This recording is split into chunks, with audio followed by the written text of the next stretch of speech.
Open system. Open system को समझने से पहले हम दो चीजें और समझें। एक मैटर और दूसरी हीट। तो एनर्जी है ही हमारी। मैटर क्या होता है? What is matter? That is having mass and occupy space. तो वो हमारे सारा मैटर है। ओपन सिस्टम में क्या है? कोई भी ऐसा सिस्टम हो जिसमें हीट एंड मैटर दोनों एक्सचेंज हो सकता हो। अगर ये दोनों एक्सचेंज हो रहा है तो वो ओपन सिस्टम है। मैटर आप जितना मन हो उतना ऐड कर दें और जितना मन हो उतना रिमूव कर लें, तो वो हमारा ओपन सिस्टम है। ठीक। जैसे कि सपोज दैट आपका मन हुआ चाय बनाने का, अगर आप टी प्रिपेयर कर रहे हैं तो वो कैसा है? ओपन सिस्टम है। ठीक है ना? जितने भी कोई प्रोसेस हो रहा है वो सब ओपन सिस्टम है, जिसमें आप कुछ भी ऐड कर पाए, कुछ भी रिमूव करवाए, वो सब कुछ ओपन सिस्टम। बेसिकली किस तरह बताएंगे? Exchange of heat and matter will take place, that is open system.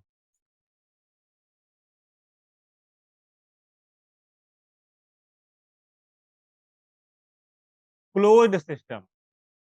ध्यान सुनो, क्लोज्ड सिस्टम। क्लोज का मतलब वो हो गया है क्लोज।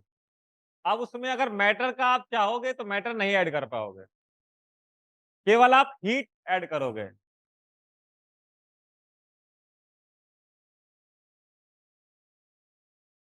हीट एक्सचेंज होगा इसमें ओनली। क्या एक्सचेंज होगा? Heat. No matter exchange. Close system जिसमें मैटर का एक्सचेंज नहीं हो।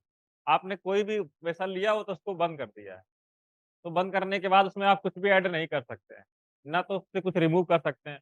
लेकिन उसमें आप हीट को इंक्रीज या डिक्रीज कर सकते हैं। हीट को इंक्रीज या डिक्रीज कर सकते हैं। कम टेम्परेचर पर रखेंगे तो डिक्रीज, इंक्रीज करना चाह रहे हैं तो आप हीट प्रोवाइड करेंगे तो इंक्रीज हो जाएगा। ठीक। कोई भी क्लोज वेसल है हमारा, वो कैसा हो रहा है? क्लोज सिस्टम हो जाएगा। जो भी क्लोज वेसल है उसको अगर अंडर इन्वेस्टिगेशन में रखेंगे तो क्या हो जाएगा? क्लोज सिस्टम हो जाएगा। ठीक है ना? थर्ड वाला है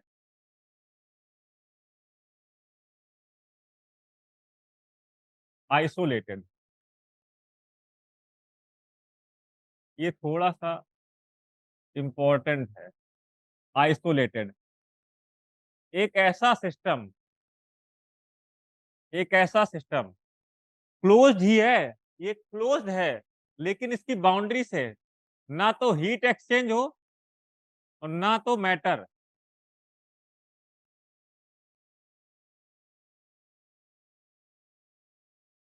कुछ भी एक्सचेंज नहीं हो रहा है, तो वो हमारा क्या है? आइसोलेटेड सिस्टम है। और कोई भी अभी परफेक्टली आइसोलेटेड नहीं है। कोई भी परफेक्टली आइसोलेटेड नहीं है। लेकिन अगर हम तब भी चाह रहे हैं कोई नियरली परफेक्ट आइसोलेटेड सिस्टम है, तो कौन सा होगा? और बताओ कोई आइसोलेटेड सिस्टम का कोई एक एग्जांपल।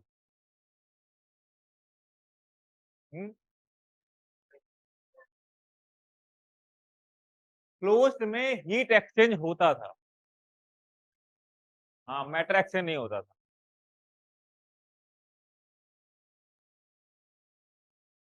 तभी में अगर आप कोई बताओगे उसमें हीट एक्सचेंज हो रहा होगा। यूनिवर्स। यूनिवर्स। हाँ, आइसोलेटेड सिस्टम है और उसको हम परफेक्टली बोल सकते हैं, क्योंकि यूनिवर्स हमने अभी किसको माना है? उसके बियॉन्ड कुछ नहीं है। जब उसके बियॉन्ड कुछ नहीं है तो ना उससे हीट बाहर जा रही होगी, ना उससे उसके अंदर आ रही होगी। ना मैटर बाहर जा रहा होगा, ना मैटर अंदर आ रहा होगा। तो यूनिवर्स, उसको हम परफेक्टली आइसोलेटेड बोल सकते हैं। उसके अलावा कोई भी परफेक्टली आइसोलेटेड नहीं है। जैसे थर्मल फ्लास्क की बात करेंगे तो परफेक्टली आइसोलेटेड नहीं है। ऐसा नहीं कि उसमें हमने हॉट वाटर रख दिया तो उसमें लाइफ टाइम हॉट वाटर रहेगा। ऐसा है क्या? हार्डली 1-2 डेज बस। और अच्छा बना लोगे तो 10 डेज। लेकिन परफेक्टली नहीं है। तो यूनिवर्स को हम परफेक्टली आइसोलेटेड की तरह काउंट करेंगे, क्योंकि उसके बियॉन्ड हमने कुछ मानी नहीं है। उसके बियॉन्ड कुछ नहीं है। ठीक है ना? इसीलिए यूनिवर्स क्या हो जाएगा? परफेक्टली आइसोलेटेड हो जाएगा। इसमें हीट का एक्सचेंज नहीं हो रहा है। क्या नहीं हो रहा है? हीट का एक्सचेंज नहीं हो रहा है। इस वॉल को एडियाबेटिक वॉल बोलेंगे।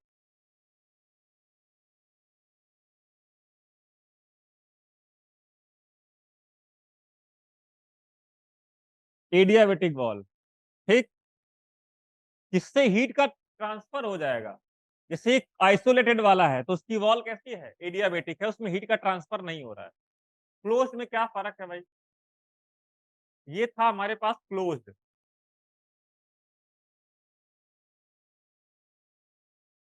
इसमें आप हीट एक्सचेंज कर रहे थे, हीट एक्सचेंज हो रहा था, लेकिन मैटर एक्सचेंज नहीं हो पाएगा क्योंकि क्लोज़ है। तो इस वॉल को जिससे हीट आप एक्सचेंज कर रहे हो, डायथर्मल वॉल बोलेंगे।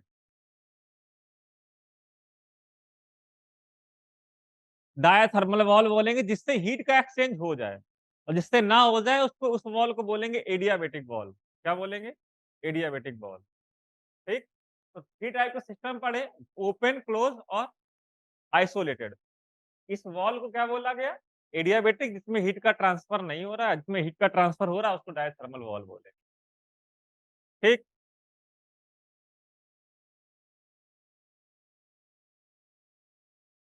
उसके बाद जैसे कि कोई भी आइस मतलब कोई भी मैटर है, उसकी कोई ना कोई स्टेट होती है, या तो सॉलिड होगी, या तो लिक्विड होगी, या तो गैस। 3 स्टेट के बारे में ही बात करेंगे, क्योंकि जैसे आपको पता है कि 5 स्टेट होती हैं, लेकिन वो एक कंडीशंस पे होती हैं। आपको प्लाज़्मा के बारे में पता है, बोस-आइंस्टीन कंडेंसेट के बारे में पता है, लेकिन वो एक फिक्स्ड टेम्परेचर की बात होती है उसमें। अगर टेम्परेचर की बात हम नहीं कर रहे हैं, तो सॉलिड, लिक्विड, गैस 3 स्टेट्स की होती हैं, ठीक? तो जैसे 3 स्टेट्स हैं, तो उसके लिए कंडीशंस होती है, कुछ प्रॉपर्टी होती है, जैसे आइस है। आइस अगर सॉलिड है, आइस सॉलिड है, इसका मतलब उसका टेम्परेचर 0 से कम ही होगा। ये भी तो एक है, 0 से कम हो। अगर मान लीजिए 1 डिग्री पर हम आइस चाहते हैं, तो क्या हमें ऑब्ज़र्व होगी? नहीं होगी।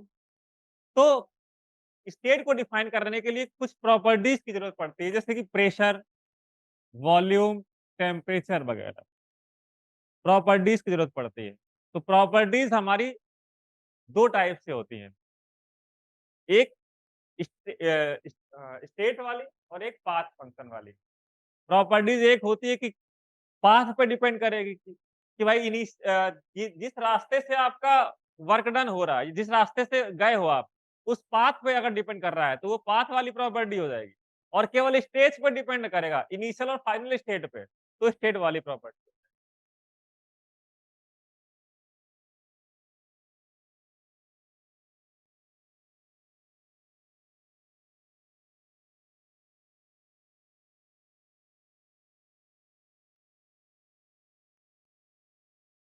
स्टेट ऑफ द सिस्टम जो है, कुछ प्रॉपर्टीज डिफाइन करती हैं, प्रेशर, वॉल्यूम, टेम्परेचर और भी।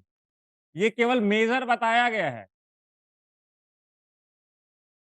मेनली ये है, मेनली ये है, प्रेशर, वॉल्यूम और टेम्परेचर, है ना?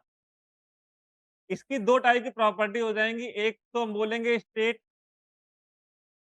फंक्शन, और दूसरे वाले को बोलेंगे पाथ फंक्शन। स्टेट फंक्शन मतलब आपने ए से चेंज किया बी को, ठीक? आप ए से चेंज किया डी से, और डी से चेंज किया बी को। तो ए से जब आप बी में गए, आप चाहे ये रास्ता ले लें फर्स्ट, और इस रास्ते को हम पूरा बोल रहे हैं सेकंड। इस पूरे रास्ते को क्या बोल रहे हैं? सेकंड। आप फर्स्ट से गए हो या सेकंड से गए हो, जो प्रॉपर्टी केवल इनिशियल और फाइनल पे डिपेंड करे, मतलब बी की सेम रहेगी, चाहे आप इधर से जाओ और चाहे इधर से जाओ। वो प्रॉपर्टी स्टेट फंक्शन है, केवल स्टेट पे डिपेंड है। और जो चीज़ चेंज हो जाएगी, आप अगर इधर से गए तो वैल्यू अलग आ रही है, इधर से गए तो वैल्यू अलग आ रही है। पाथ पे डिपेंड कर रही है, और वो इनिशियल और फाइनल पे भी डिपेंड करती है, दोनों पे डिपेंड करती है। तो वो होती है हमारी पाथ फंक्शन। जैसे वर्क डन है, अगर आप शॉर्टकट ले रहे हैं, पाथ ही छोटा है, तो इसमें वर्क कम लगेगा। लॉन्ग पाथ से जा रहे हैं तो उसमें वर्क ज़्यादा लगेगा। तो जो वर्क है, वो हमारे पाथ पे डिपेंड कर रहा है, और किस किस टाइप का पाथ होगा उस पे भी डिपेंड करता है वो। किस टाइप का पाथ होगा उस पे भी डिपेंड करेगा। तो वर्क वर्क डन जो है पाथ पे डिपेंड कर रहा है, तो पाथ फंक्शन हो जाएगा। Heat capacity,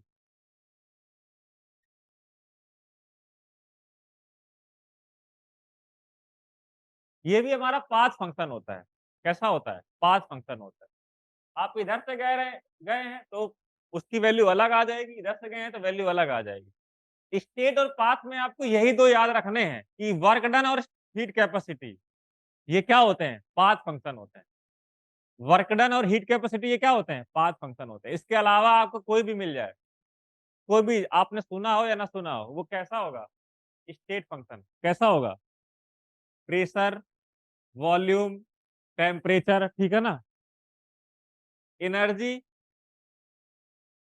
enthalpy, entropy gives free energy. जो चीज आपने नहीं भी सुनी है वो सारे का सारा स्टेट फंक्शन होगा।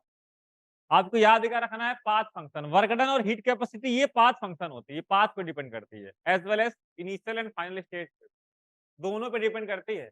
केवल ये नहीं बोलेंगे कि पाथ पे डिपेंड कर रही है, पाथ पे as well as initial and final state. और जो चीज इनिशियल एंड फाइनल स्टेट पे डिपेंड कर रही है उसको क्या बोलेंगे? State function. सारे होंगे, इसके अलावा जो आपको दिखेंगे वो कैसे होंगे? State function.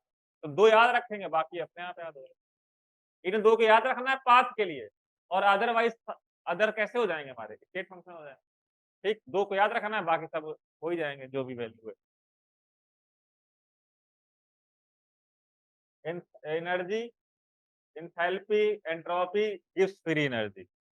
इन सारे टर्म्स को यहाँ पे डिफाइन करेंगे हम धीरे-धीरे। ठीक है ना? जैसे आप प्रेशर तो जानते ही है, वॉल्यूम भी सुना है, टेम्परेचर भी सुना है, एनर्जी भी सुना है। यहाँ पे आपके लिए 3 वर्ड्स न्यू है फिलहाल में, एंथैल्पी, एंट्रोपी और गिव्स फ्री एनर्जी, है ना? Gives free energy. बाकी हीट कैपेसिटी नया नहीं है, पुराना है, सुन के आए हुए हैं, यहाँ पे हम डिस्कस करेंगे। हो गया ना ये? प्रॉपर्टीज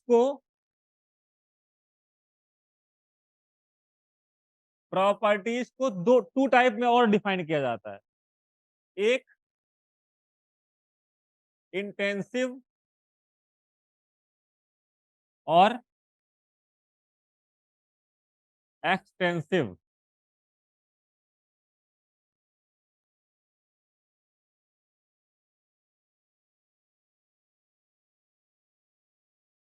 उन्हीं वो स्टेट पर डिपेंड कर रहे थे। एक पार्टी ये प्रॉपर्टी बताई गई है मास के अकॉर्डिंग। एक जो मास डिपेंडेंट है वो हमारी एक्सटेंसिव है, जो मास इंडिपेंडेंट है वो हमारी इंटेंसिव। मास independent intensive, mass dependent extensive.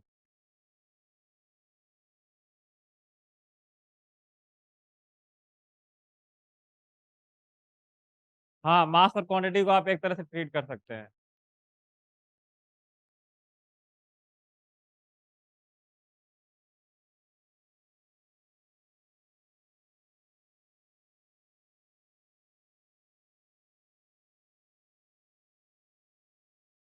Dependent,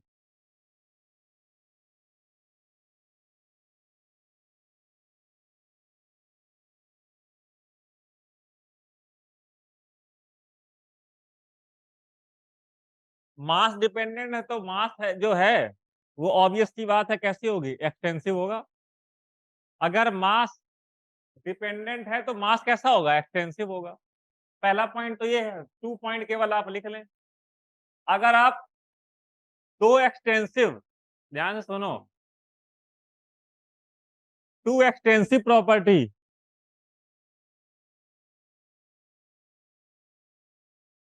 2 extensive अगर प्रॉपर्टी हैं तो उनका रेशियो कैसा होता है? इंटेंसिव होता है। 2 एक्सटेंसिव प्रॉपर्टीज का रेशियो कैसा होता है? इंटेंसिव होता है। आप इतना याद रखेंगे, एक्सटेंसिव मास डिपेंडेंट है और ये मास इंडिपेंडेंट है। इसको समझने के लिए आप इस तरह समझ सकते हैं, क्योंकि एग्जाम्पल जब याद रखेंगे ना तो इस तरह से याद नहीं हो पाएंगे। एक आप बॉक्स लें, कोई भी बॉक्स ले लें, आप इसके 2 पीस कर दीजिए। यहाँ से क्या कर दीजिए? 2 पीस। जो प्रॉपर्टी सेपरेट हो जाए, यानी कि अगर जैसे कि एक प्रॉपर्टी मान लीजिए इसका मास m1 है, इसका मास m2 है, ऐसा मान लिया हमने। फर्स्ट पीस का मास कितना हो गया? m1, सेकंड वाले का m2, और पूरे का मास कितना हो गया? m मान लिया। तो आप क्या m is equal to m1 plus m2 लिख सकते हैं? बोलिए, क्या आप m is equal to m1 plus m2 लिख सकते हैं? लिख सकते हैं ना?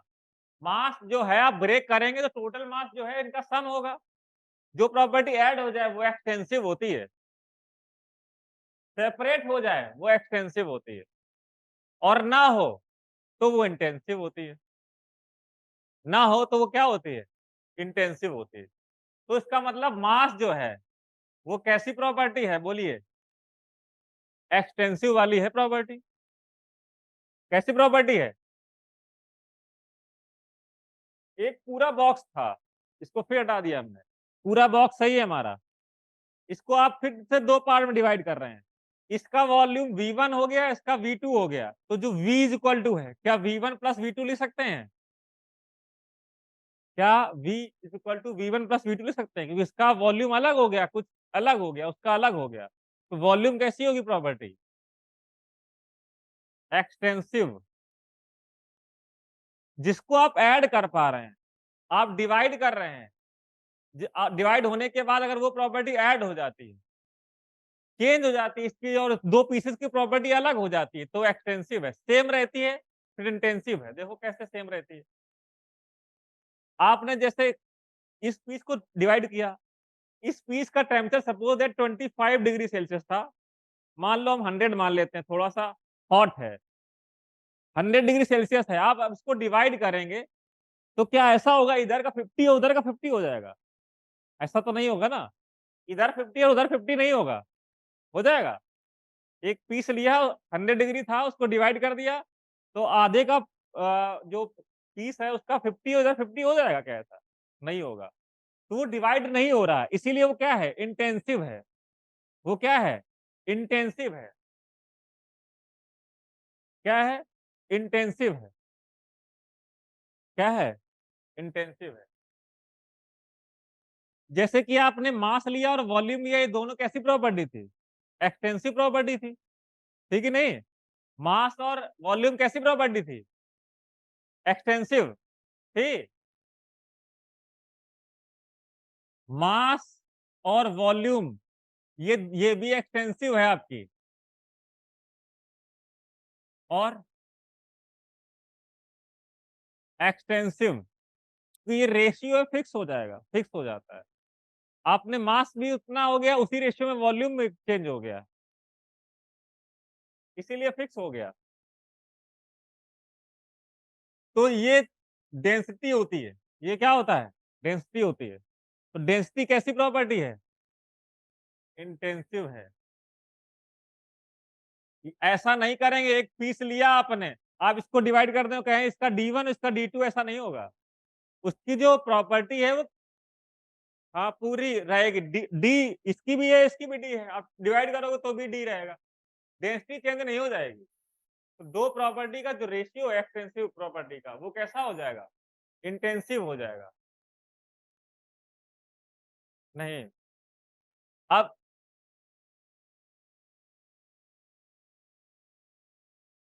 एक क्वेश्चन देखो इसी से अभी।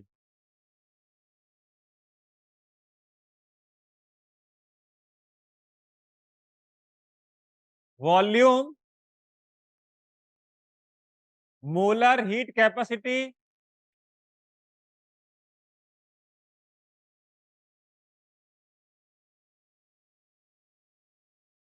Molarity, E nought cell gives free energy,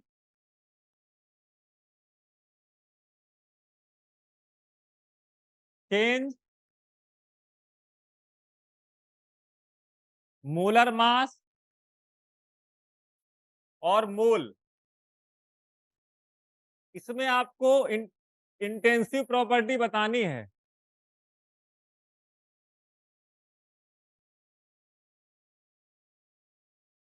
क्या बताना है?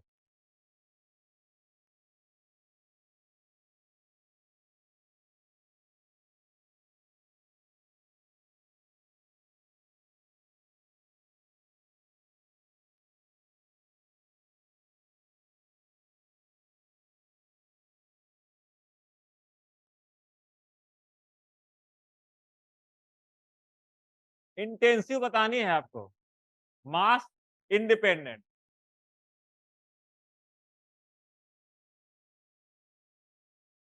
टोटल बताओ, टोटल बताइए हमें, वहां पे नंबर लिखना, ये वैल्यू आया है डिजिट वाला।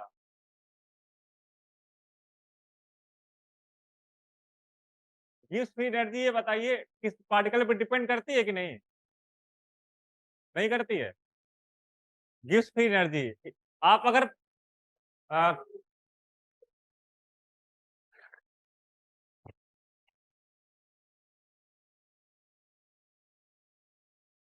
Delta G equal to N E F होता है, पार्टिकल्स पे डिपेंड करती है।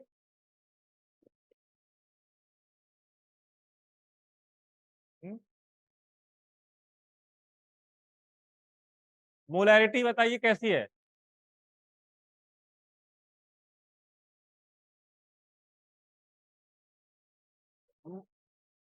देखो ऐसा समझो, ये आपके पास एक सोल्यूशन था, केवल आपको समझना है।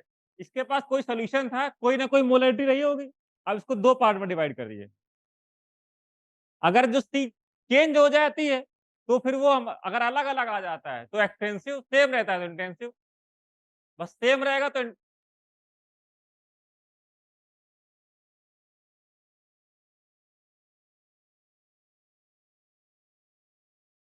वॉल्यूम कैसी है ये तो अभी बताया था। मोलर हीट कैपेसिटी, क्योंकि heat cap molar heat capacity का मतलब होता है 1 मोल की कैपेसिटी की बात करेंगे, तो ये चेंज नहीं होती है आपकी। अगर हीट कैपेसिटी की बात करेंगे तो वो चेंज हो जाती है, लेकिन मोलर वाली चेंज नहीं होगी। तो ये हमारी कैसी रहेगी? इंटेंसिव हो जाएगी। 3 4 5 6। और मोलैरिटी कैसी है? ये भी इंटेंसिव हो गया। और E nought cell, E nought cell का मतलब है कि अगर किसी का ई नॉट सेल कुछ भी आ रहा है, ई नॉट सेल क्या होता है हमारा, कोई भी वैल्यू है 2.303 आर टी अपॉन एन,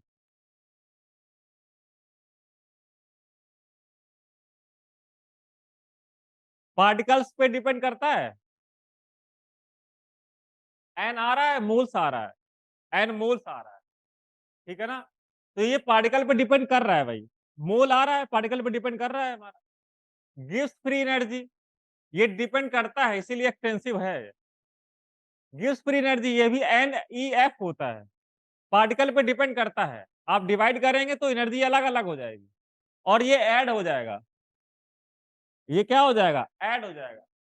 ये जो ई नॉट है ये हमारी इंटेंसिव होगी, सॉरी, क्योंकि ये ऐड हो जाती है भाई।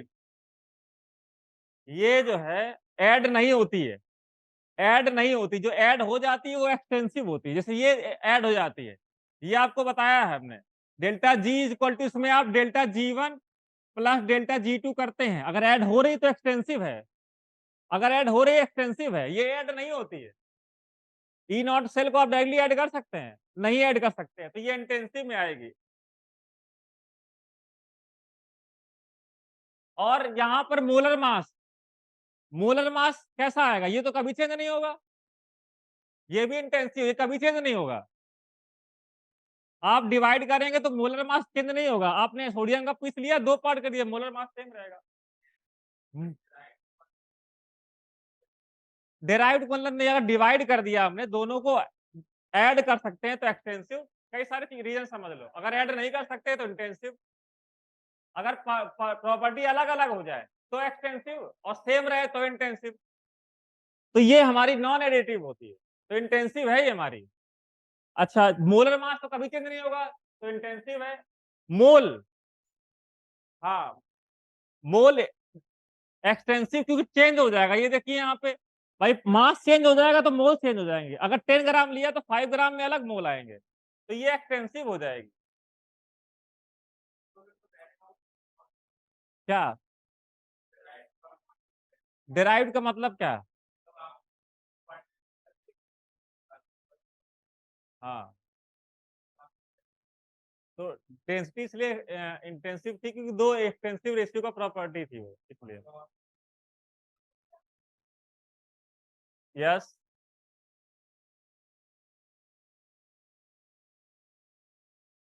मोलर मास हमारा कैसा है? मोलर मास कैसा है? इंटेंसिव है। और जो मोल है हमारा W/m है, ये एक्सटेंसिव है। और ये कैसी है? इंटेंसिव है।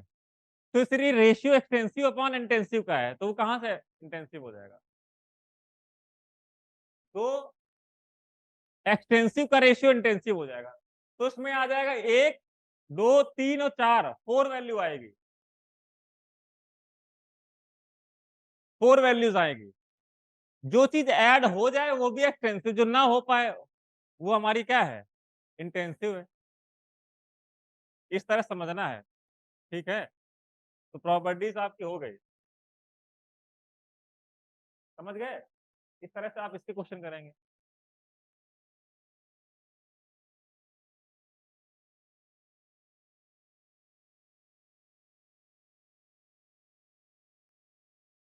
हाँ। यस। हाँ।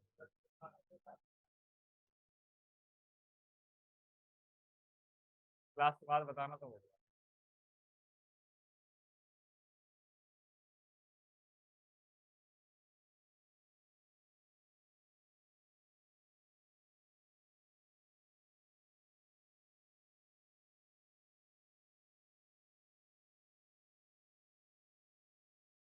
जरा ये बताएं, आप स्टेट्स ऑफ मैटर पढ़ के आए हुए हैं। आइसोथर्मल प्रोसेस क्या होता है? आइसो का मतलब देखिए सेम होता है, थर्मल का मतलब टेम्परेचर हो गया। इसका मतलब टी कांस्टेंट है।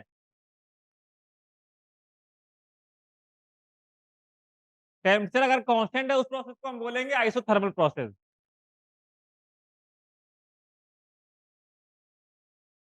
P V.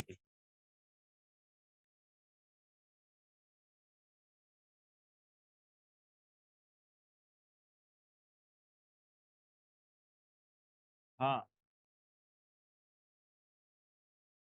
पी और वी के बीच में अगर ग्राफ प्लॉट करते हैं तो इस तरह से आता है। पी और वी के बीच में यहाँ पर टी जो है ये कांस्टेंट है, ये T1 है। कांस्टेंट हो गया। आइसोथर्मल प्रोसेस है ये।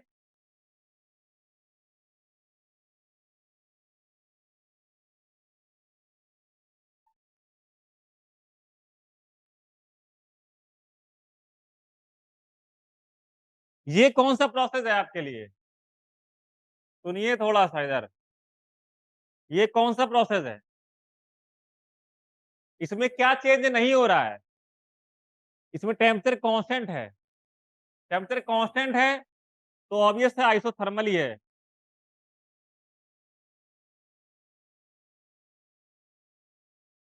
कैसा है? आइसोथर्मल है।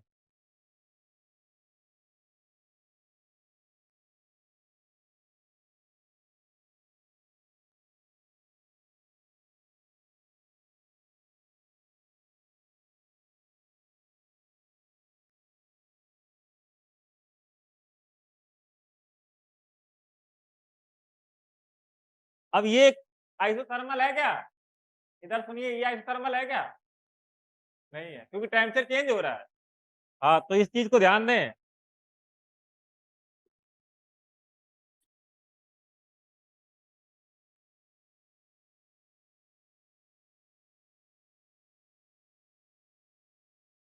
क्या ये आइसोथर्मल ग्राफ है? क्या ये आइसोथर्मल ग्राफ है? क्योंकि P और 1/V y=mx के ग्राफ प्लॉट करेंगे तो टेम्परेचर कांस्टेंट है। ये हमारे आइसोथर्मल ग्राफ है। कौन सा? ये आइसोथर्मल है, ये आइसोथर्मल है और ये आइसोथर्मल है। आइसोथर्मल ग्राफ है हमारे। टेम्परेचर कांस्टेंट होना चाहिए। टेम्परेचर क्या होना चाहिए? कांस्टेंट। इनिशियल और फाइनल टेम्परेचर क्या है? कांस्टेंट है। इसका और भी मतलब है। आइसोथर्मल का मतलब ये भी है। यहाँ पे जैसे अगर ये आइसोथर्मल है, इसका मतलब ये बोल रहा है कि T1 यहाँ पे और T2, T1 = T2 है। यहां पर भी यही बोल रहा है, T1 इक्वल टू T2 है, बाकी कुछ भी चेंज होगा यहाँ पे, लेकिन T कांस्टेंट रहेगा। इसमें यहां पर अगर इसकी बात की जाएगी, इसको बहुत ध्यान से समझना इस ग्राफ को, P और V के बीच में, यहां पर अगर T1 है और ये T2 है, अगर ये आइसोथर्मल है, अगर ये आइसोथर्मल है तो T1 क्या हो जाएगा, ये समझना है। अगर ये आइसोथर्मल है तो T1 must be equal to T2। Isothermal के अलावा कुछ भी होगा, क्योंकि ग्राफ ये बेंड केवल आइसोथर्मल में नहीं होता है। तो आइसोथर्मल अगर बेंट है ग्राफ, तो T1 must be equal to T2, तभी हम बताएंगे आइसोथर्मल है। ठीक, समझ गए।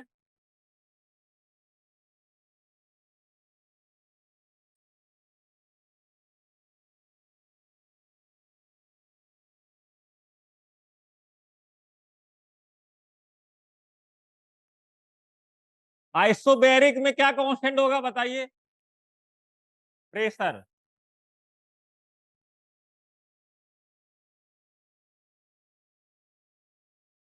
प्रेशर कांस्टेंट होने का मतलब ये भी होता है delta P is equal to 0, P1 is equal to P2।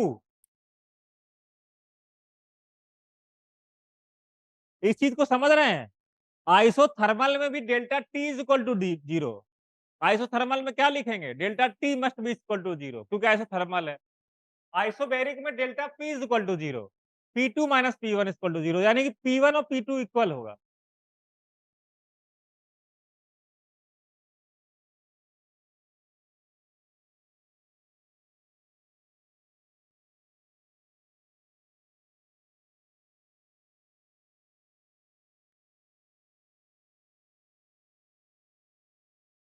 क्या ये आइसोबैरिक ग्राफ है।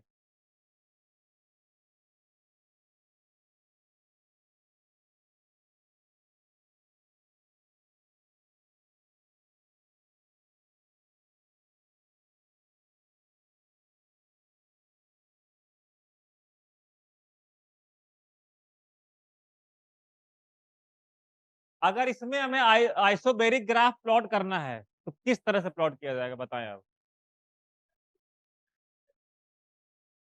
बिल्कुल सही, आइसोबैरिक है।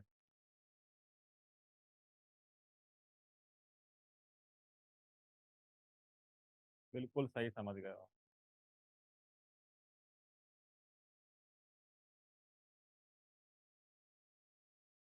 ठीक है, आप समझ गए। इसमें एक चीज और समझ ली, जो उसमें थी वही चीज इसमें है।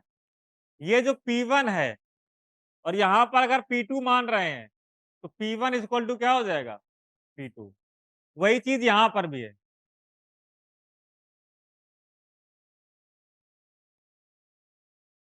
P1 इक्वल टू P2, कहीं किसी भी पॉइंट पे लिखेंगे हम, क्योंकि प्रेशर इक्वल चल रहा है। यहाँ पर पॉइंट लिखेंगे, यहाँ पर बीच में कहीं भी पॉइंट होंगे, सारे जगह पे क्या होगा, प्रेशर इक्वल होगा, क्योंकि प्रेशर कांस्टेंट है।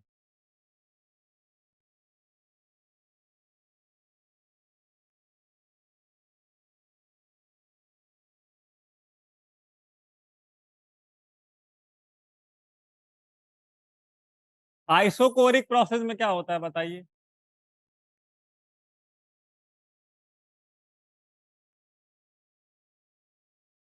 वॉल्यूम कांस्टेंट का मतलब डेल्टा V 0, और डेल्टा V कैसे निकालेंगे, V2 माइनस V1। तो V1 इक्वल टू क्या आएगा, V2।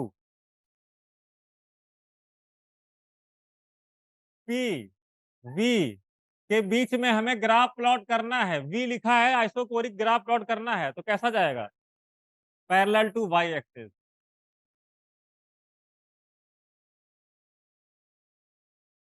इसमें भी वही चीज है, यहाँ पे अगर V1 है, यहाँ पर अगर V2 है, तो V1 इक्वल टू V2 हो जाएगा।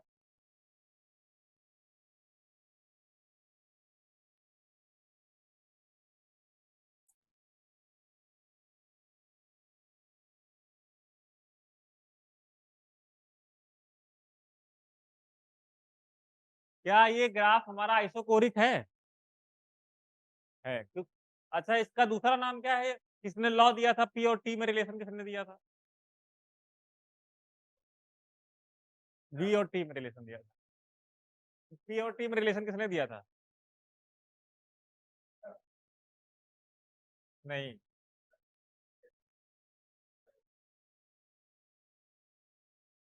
बॉयल हट गए, चार्ल्स हट गए, अब बताओ। अभी रिसेंटली पढ़ाया है स्टेट ऑफ मैटर। अगर बहुत पुराना हो तो बात अलग है। हुँ, गेल-स्टैक लॉ। बोलो क्या पूछ रहे थे?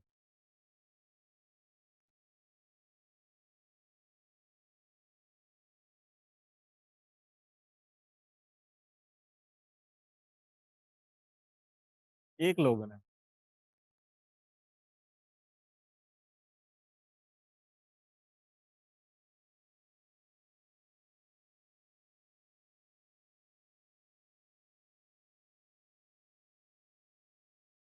एडियाबैटिक प्रोसेस, सुनिए एडियाबैटिक प्रोसेस। एडियाबैटिक वॉल क्या होती थी? तो एडियाबैटिक प्रोसेस का मतलब है जिसमें हीट ट्रांसफर ना हो, डेल्टा क्यू 0 हो, चेंज इन हीट 0। ऐसी प्रोसेस में हीट का जो चेंज है वो 0 हो। आइसोथर्मल में था कांस्टेंट टेम्परेचर, टेम्परेचर कांस्टेंट है। ये है हमारा, इसमें जो हीट का चेंज है वो 0, डेल्टा क्यू 0 है या क्यू 0 है। इसको ऐसे भी लिख सकते हैं हम। नहीं हुआ, अलग-अलग बातें हैं। क्योंकि हम प्रेशर इंक्रीज़ करके टेम्परेचर कांस्टेंट है तो हीट इंक्रीज़ हो सकती है। प्रेशर अगर हम इंक्रीज़ करें और टेम्परेचर अगर कांस्टेंट है तो हीट में बी इंक्रीज़, क्योंकि केवल एक ही फैक्टर नहीं है उसका टेम्परेचर। तो ये प्रोसेस और वो प्रोसेस में अंतर है। देखिए क्या रिलेशन है आपका, बता रहे हैं P और V के बीच में अगर ग्राफ प्लॉट कर रहे थे, ये Y था, ये X था। P और V के बीच में ग्राफ इस तरह से प्लॉट कर रहे थे। ये था हमारा, कौन-सा ग्राफ था ये? आइसोथर्मल A और B, आइसोथर्मल ग्राफ था ये। टेम्परेचर कांस्टेंट है, तो उसका मतलब इंटरनल एनर्जी कांस्टेंट है बस, और कोई उसका वो नहीं है। भाई वो देख लो फिर पता चल जाएगा। यहाँ पे देखो ज़रा, इधर देखिए यहाँ पे। यहाँ पर आपका प्रेशर P1 है, V1 है, T1 है कि नहीं इस पॉइंट पे? और इस पॉइंट पे क्या होगा बताएँ आप? P2, V2 और T1। अगर आइसोथर्मल है तो टेम्परेचर कांस्टेंट है। एडियाबैटिक में, एडियाबैटिक इस तरह का होता है। एडियाबैटिक में टेम्परेचर कांस्टेंट नहीं होता है। इसके लिए आपका, हम दूसरा मान ले रहे हैं, P2 नहीं मान रहे, क्योंकि नहीं तो आप ये समझोगे, दूसरा मान ले रहे हैं, तो P3, V3 and T2, T3 मान लिया। एडियाबैटिक में जो टेम्परेचर है वो कांस्टेंट नहीं होता है। इस तरह का ग्राफ है, ज्यादा स्लोप है तो वो एडियाबैटिक प्रोसेस है। P और V के बीच में ग्राफ को याद रखना है आपका। स्लोप अगर ज्यादा हो गई है, स्लोप ज्यादा है, स्लोप ज्यादा है तो मतलब वो कैसा प्रोसेस है? Adiabatic process. स्लोप कम है, ये यहाँ पर है, ऊपर है थोड़ा-सा, तो कैसा है? आइसोथर्मल। अब इसमें हमें वर्क डन निकालना होता है, ज़रा देखें इसमें क्या निकालना होता है? वर्क डन निकालना होता है। इसमें आइसोथर्मल में अभी फर्स्ट लॉ पे आने दो फिर क्लियर हो जाएगा। फर्स्ट लॉ ऑफ थर्मोडायनामिक्स बताएँगे तब Q और W का आपको, हाँ, प्रेशर वॉल्यूम पे, P, V, T पे। आपको लग रहा है केवल T पे डिपेंड कर रहा है, ऐसा नहीं है। अगर आप प्रेशर लगा रहे हैं, प्रेशर अगर लगा रहे हैं, मान लीजिए आपने हीट कांस्टेंट रखी है, हीट का ट्रांसफर नहीं कर रहा है, तो टेम्परेचर इंक्रीज़ हो जाएगा। आप क्लोज़ वेसल में जाएँ अगर, आप आप कह रहे हैं हीट का एक्सचेंज नहीं हो रहा, क्लोज़ वेसल है, हमारे पास एडियाबैटिक वॉल है, तो प्रेशर अगर आप लगाएँगे तो टेम्परेचर अंदर का इंक्रीज़ हो जाएगा। गैस है, उसके पास बहुत ज़्यादा एनर्जी है, लेकिन जैसे ही हम प्रेशर लगाएँगे, तो वो क्या होगा, अंदर का टेम्परेचर बहुत ज़्यादा हो जाएगा। ये अभी हमने बताया, P प्रोपोर्शनल टू क्या होता है? टेम्परेचर। आपने हीट कांस्टेंट की है, हीट कांस्टेंट है, हीट नहीं निकल रही है। अगर हीट निकल गई तो हो सकता है टेम्परेचर कांस्टेंट हो जाए। आप हाँ, जैसे कि अभी ये 2 टाइप की बातें समझ लो। जैसे ये अगर मान लीजिए एडियाबैटिक वॉल्व है, कैसी है? एडियाबैटिक वॉल्व है, हीट का चेंज नहीं हो सकता है। तो आप प्रेशर इंक्रीज़ करें तो टेम्परेचर इंक्रीज़ होगा। कब? जब एडियाबैटिक वॉल्व है, एडियाबैटिक प्रोसेस हो रहा है। अगर आपने कहा ये डायथर्मल वॉल्व्स हैं, मतलब यहाँ से हीट का एक्सचेंज आप कर रहे हो, तो प्रेशर इंक्रीज़ कर रहे हो, टेम्परेचर इंक्रीज़ नहीं होगा। क्योंकि वो जितना भी आप दे रहे हो तो हीट के फॉर्म में निकल रहा है। इसलिए दोनों अलग-अलग चीज़ें हैं। प्रेशर आप इंक्रीज़ करेंगे, अब टेम्परेचर इंक्रीज़ क्यों नहीं हो सकता? क्योंकि आप जो हीट ज़्यादा है वो पहले से निकल रही है धीरे-धीरे। इसलिए अब हीट यहाँ पे टेम्परेचर इंक्रीज़ नहीं हो रहा है। तो अगर आइसोथर्मल वॉल्स हैं, तो उसमें हीट का एक्सचेंज हो रहा है, इसलिए टेम्परेचर इंक्रीज़ नहीं हो रहा है। या फिर बहुत ही स्लाइटली इंक्रीज़ हो सकता हो, नहीं तो नहीं भी हो कोई दिक्कत नहीं क्योंकि इसमें ब निकल जाएगा ना। बिल्कुल कांस्टेंट हम इस तरह से वो बना सकते हैं, सिस्टम बना सकते हैं कि हीट निकल जाए, टेम्परेचर कांस्टेंट रहे। और इसमें क्या है, अगर आप हीट को नहीं निकलने दोगे, हीट को नहीं निकलने दोगे, वो पूरे क्लोज़ वेसल में है, तो क्या होगा? बढ़ेगा। देखो रीज़न समझो आप, जैसे यहाँ पर गैस है ये आपकी बहुत सारी गैस पार्टिकल्स हैं। क्या हैं? गैस पार्टिकल्स हैं। आपके पास ये आपको ये पता है कि गैस के पास एनर्जी बहुत ज़्यादा होती है। पता है ना? गैस के पास बहुत सारी एनर्जी होती है। और आपको ये भी पता है कि गैस जब कंप्रेस होती है तो उसमें एनर्जी रिलीज़ करता है वो। एनर्जी क्या करता है? रिलीज़ करता है, तभी मॉलिक्यूल पास-पास आते हैं। आते हैं कि नहीं? आप प्रेशर लगा रहे हो, प्रेशर लगाने का मतलब ये है डायरेक्टली कि मॉलिक्यूल्स पास में आ रहे हैं। मॉलिक्यूल पास में आने का मतलब ये है कि वो एनर्जी रिलीज़ कर रहा होगा, तभी तो आ रहे हैं पास में। तो अगर मॉलिक्यूल्स एनर्जी रिलीज़ कर रहा है, तो जब एनर्जी रिलीज़ कर रहा है तो जितना ज़्यादा पास में आ गए वो, इसको आपने अगर इतने पास में आ गए, इसका मतलब बहुत सारी एनर्जी रिलीज़ कर दी है, लेकिन एनर्जी का ट्रांसफर तो हो ही नहीं रहा है, इसलिए उसका टेम्परेचर क्या हो जाएगा? बढ़ जाएगा। क्योंकि आप क्यों क्या कर रखा है? कांस्टेंट, तो आपका टेम्परेचर सीधा क्या हो जाएगा? इंक्रीज़ हो। तो दे ये 2 डिफरेंट प्रोसेस है, एडियाबैटिक और आइसोथर्मल। इनको डिफरेंस समझना है आपको। समझ गए? डिफरेंस समझ गए कि नहीं? एक चीज़ नहीं है, अलग-अलग चीज़ें। आप अगर आइसोथर्मल में जा रहे हैं, ये हमारे पास इसको हम बी मान लें, इसको हमने मान लिया है इस पॉइंट को सी। क्या मान लिया है? सी।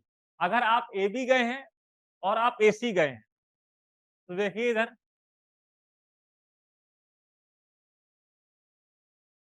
जैसे थोड़ा-सा मैथमेटिक्स में आ जाते हैं। ग्राफ अगर वर्क डन निकालना होता है हमें अंडर आइसोथर्मल का, तो एरिया अंडर द कर्व वो हम वर्क डन निकाल सकते हैं। एरिया अंडर द कर्व वो क्या निकाल सकते हैं? वर्क डन निकाल सकते हैं। आप एबी का इस तरह से निकालेंगे और एसी का वर्क डन इस तरह से आएगा। आएगा? तो एक वर्क डन आपके पास आया है डब्ल्यू से वर्क डन और एक आया है किसके पास आपका एडियाबैटिक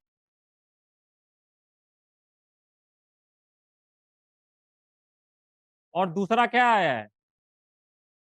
आइसोथर्मल, ठीक? किसका वर्क डन ज़्यादा होगा? किसका वर्क डन ज़्यादा होगा? आइसोथर्मल का। किसका ज़्यादा होगा? इसका कर्व ज़्यादा है। ग्राफ से दिख रहा है, हम कैलकुलेशन नहीं कर रहे हैं। इसका इसका जो है ये है। आइसोथर्मल का ये है कर्व हमारा। आइसोथर्मल का ज़्यादा है ना? दिख रहा है ना? तो आइसोथर्मल का क्या है? ज़्यादा है एरिया, ठीक है ना? थोड़ा-सा हम और स्पेसिफिक लिखना चाह रहे हैं। मॉड लगा दिया। मॉड इसलिए लगा दिया कि साइन कन्वेंशन अभी हमने एक्सक्लूड कर दिया है। Sign convention is more important. Mod लगाया है तो मॉड में वैल्यू जो है वो नो डाउट कि आइसोथर्मल की ज़्यादा आएगी। आएगी ना? ग्राफ से देख रहे हैं, हम बोल रहे हैं कि जो एरिया निकालेंगे वो अंडर द कर्व निकालेंगे, तो जो mod of work done of isothermal का आएगा वो ज़्यादा आएगा क्योंकि उसमें कर्व ज़्यादा है। और इसके लिए क्या हो जाएगा? इतना कम हो जाएगा। इसके इस और इसके लिए क्या हो जाएगा? ये आ जाएगा आपका। तो इसकी वैल्यू कम आएगी ना, कुछ ज़्यादा होगी इसकी, ठीक है ना? ठीक है ना? अब हम साइन कन्वेंशन बता रहे हैं उसके बाद इसको देखो। साइन कन्वेंशन बता रहे हैं।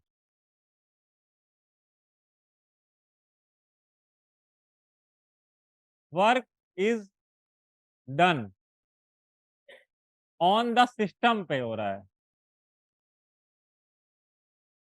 Work is done on the system पे अगर कर रहे हैं, तो पॉजिटिव लेंगे आप। ऑन द सिस्टम पे वर्क हो रहा है तो कैसा लेंगे? पॉजिटिव। ये साइन कन्वेंशन है।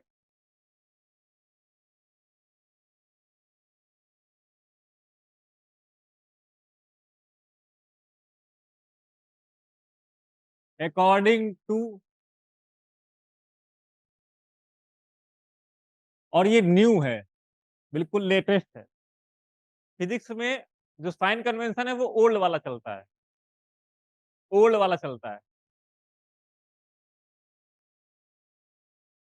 आपको अगर ऐसा विश्वास नहीं है तो एनसीईआरटी में लिखा भी हुआ है कि फिजिक्स वाले पुराना यूज़ करते हैं, system sign convention. Work is done by the system, negative लेंगे, बाय द सिस्टम नेगेटिव लेंगे। Heat absorbed by the system, वो प्लस लेंगे। अगर हीट सिस्टम एब्जॉर्ब कर रहा है तो प्लस लेंगे, यानी कि हीट आप प्रोवाइड करा रहे हो, मतलब समझ लो आप हीट प्रोवाइड कर रहे हैं तो भी प्लस है, एब्जॉर्ब कर रहा है तो भी प्लस है। बात एक ही है कि नहीं है? सिस्टम है, उसने एब्जॉर्ब की, एब्जॉर्ब कैसे की? कि हमने प्रोवाइड करवाई, तो कैसा हो जाएगा? पॉजिटिव हो जाएगा। हीट इज रिलीज्ड बाय,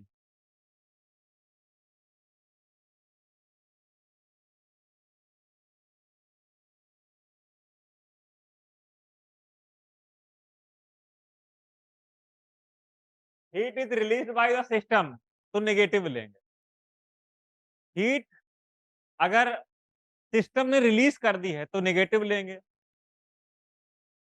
और इसको हम दूसरी तरह से कर सकते हैं, heat is removed from the system, तो भी नेगेटिव लेंगे। सिस्टम से आप हीट निकाल रहे हैं तो नेगेटिव, ऐड कर रहे हैं तो पॉजिटिव। सिस्टम पर वर्क डन कर रहे हैं तो पॉजिटिव, और सिस्टम अगर वर्क कर रहा है तो नेगेटिव। सिस्टम अगर वर्क कर रहा है तो क्या? नेगेटिव।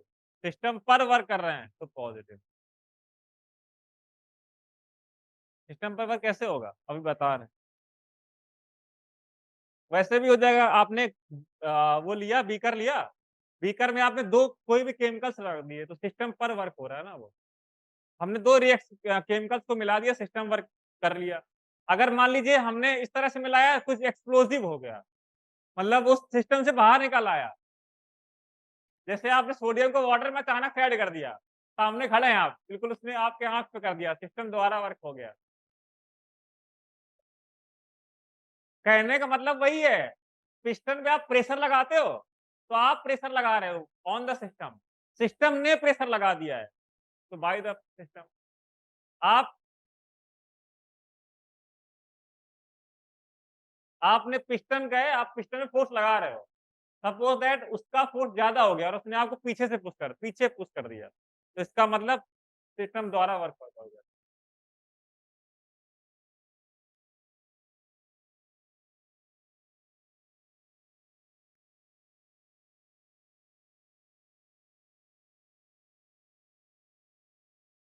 हम फ्रिक्शन लेस मानते हैं उसको, तो प्लस में लिखेंगे वो। तो एनर्जी अगर प्रोवाइड करेंगे तो प्लस, जो वर्क है वो अलग है। वो कर दिया तो फिर वो सिस्ट वर्क डाउन हो गया डब्ल्यू। हम प्रोवाइड कराएँगे तो प्लस डब्ल्यू प्लस क्यू, क्योंकि हीट को हम किससे लिख रहे हैं? क्यू से।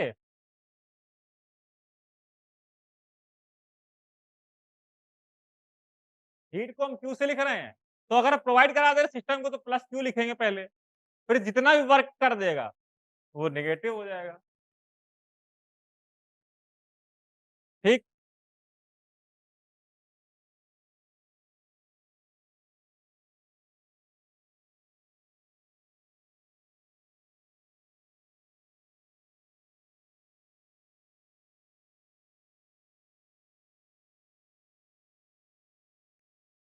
ये आपका वॉल्यूम V1 है, कितना है?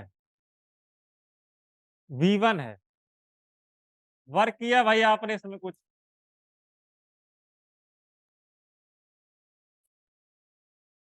बन गया equal graph.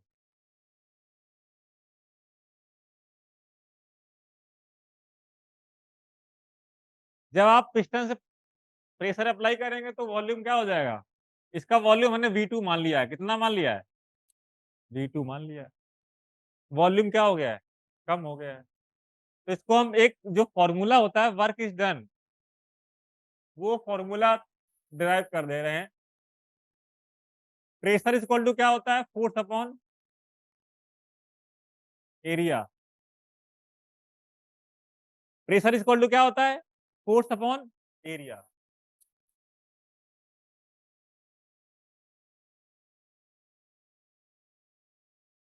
W equal to क्या होता है? डब्ल्यू इक्वल टू क्या होता है? F into D. ठीक, या एल लेंथ है, डिस्टेंस, और एफ की वैल्यू क्या है? पी इंटू ए, है ना? ये है, हो गया। एफ की जगह क्या रखेंगे? पी इंटू ए। तो P area into distance, area into length, volume. Volume change हो रहा है, इसलिए उसको हम डेल्टा लिखते हैं। यहां पर हमने एफ की वैल्यू पुट की है पी ए, इस एफ की जगह पे पी इंटू ए रख दिया है। तो पी ए इंटू डी हो गया। तो ये प्रेशर हो गया, ये डेल्टा वी हो गया। ठीक, अब ये जो प्रेशर हम लगा रहे हैं ये एक्सटर्नल प्रेशर है, बाहर से लगा रहे हैं। तो इसका फॉर्मूला देखो क्या बन गया, वर्क डन का formula, P external delta we, ये फॉर्मूला बन गया। जरा इसको यहां पे ध्यान से समझे। अब पी एक्सटर्नल था, डेल्टा वी को हम V2 माइनस V1 लिखेंगे, बोले। अब आप ये बताइए V2 माइनस V1, V2 बड़ा है कि छोटा है? वैल्यू कैसी है? V2 की वैल्यू कम है, वैल्यू कम है। अगर आप वैल्यू कम वाले वैल्यू से ज्यादा को माइनस करेंगे तो वैल्यू कैसी आएगी? नेगेटिव। लेकिन हम work done on the system कर रहे हैं, work is done on the system कर रहे हैं, कैसा आना चाहिए? पॉजिटिव आना चाहिए। अभी आ कैसा रहा है? इसीलिए हम फॉर्मूले में पहले ही से नेगेटिव ले लेते हैं, ये ध्यान रखो आप, पहले से नेगेटिव ले लेते हैं। तो आप वर्क डन कोई यूज करना तो ये यूज करेंगे। तो अगर आप पहले से नेगेटिव ले लिया है तो अब कैसा वैल्यू आ जाएगी? अब पॉजिटिव वैल्यू आ जाएगी। अब कैसी वैल्यू आ जाएगी? पॉजिटिव वैल्यू आ जाएगी। तो हम नेगेटिव पहले से ही ले लेते हैं, क्योंकि साइन कन्वेंशन के according work is done on the system होता है तो पॉजिटिव होना चाहिए। तो अगर हम पॉजिटिव नेगेटिव नहीं ले रहे हैं तो वैल्यू नेगेटिव आ रही है, इसीलिए हम पहले से ही नेगेटिव ले लेते हैं। ठीक, इसीलिए W equal to minus P external delta V हो गया ये हमारा। ठीक, जनरल फॉर्मूला हमारा ये है। अभी इसमें बहुत सारे केस आएंगे, अभी केवल एक थोड़ा सा याद रखो कि W equal to minus P external और डेल्टा वी है। ठीक, तो वर्क डन का ये फॉर्मूला होता है, क्या होता है? Minus P external delta we, और एक्सटर्नल का मतलब प्रेशर जो अप्लाई किया गया है वो है, क्योंकि बिना प्रेशर अप्लाई करने से तो वर्क होगा ही नहीं। अगर इस पर प्रेशर अप्लाई नहीं करेंगे तो अपना ये ऐसा है। तो प्रेशर अप्लाई करने के लिए पी एक्सटर्नल इसको लिखा जाता है। ठीक, तो इसीलिए work is done on the system पे करेंगे तो पॉजिटिव आ जाएगा, क्योंकि पहले से नेगेटिव। अगर मान लीजिए आप लगा रहे हैं, गैस से ये एक्सपेंड हो गई है, फिर क्या करेंगे आप? तब जब एक्सपेंड हो जाएगी तो V2 ज्यादा हो जाएगा, तो V2 माइनस V1 वो पॉजिटिव हो जाएगा, तो ऑलरेडी नेगेटिव आ जाएगा। ठीक, बाय द सिस्टम ऑलरेडी कैसा आ जाएगा? नेगेटिव आ जाएगा। तो इसीलिए हम नेगेटिव साइन पहले से ले लेते हैं।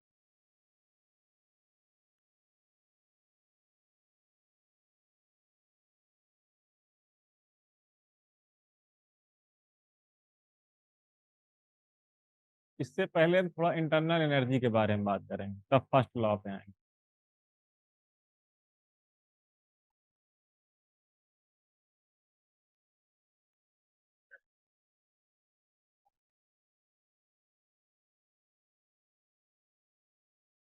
डी डी का मतलब है, अगर स्मॉल चेंज हो रहा हो तो डी, और डेल्टा का मतलब क्या, लार्ज चेंज हो रहा हो तो डेल्टा। डीवी या डेल्टा वी यूज करने में नहीं, लेकिन डी स्मॉल चेंज के लिए होता है। हाँ, नेगेटिव साइन लेना है, बस ये है मैटर। इंटरनल एनर्जी पहले देखें क्या होती है। एक हमारे पास ये कोई भी सिस्टम है, इसमें कुछ पार्टिकल्स हैं।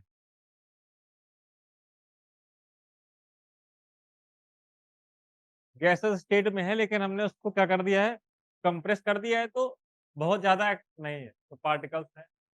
इंटरनल एनर्जी है, उसके पास ऑल टाइप ऑफ एनर्जी, वो इंटरनल एनर्जी है।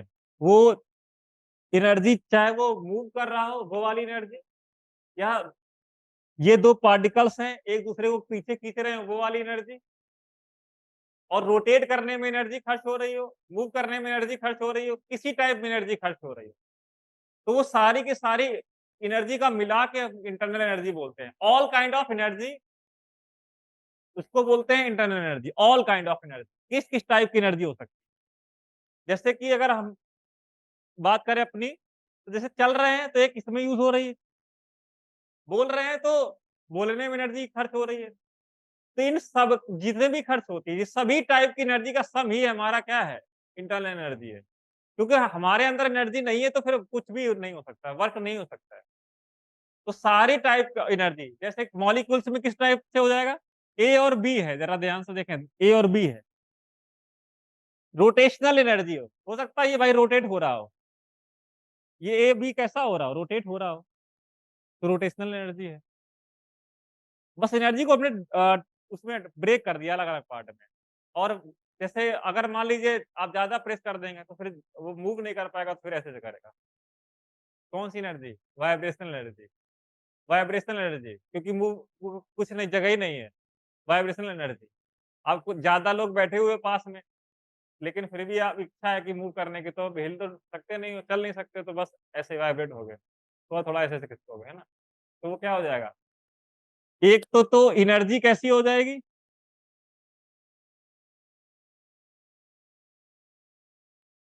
रोटेशनल एनर्जी, वाइब्रेशनल एनर्जी, किसी का मन भाई ऐसे रोटेट होके भी आगे बढ़ने का, ट्रांसलेशनल एनर्जी,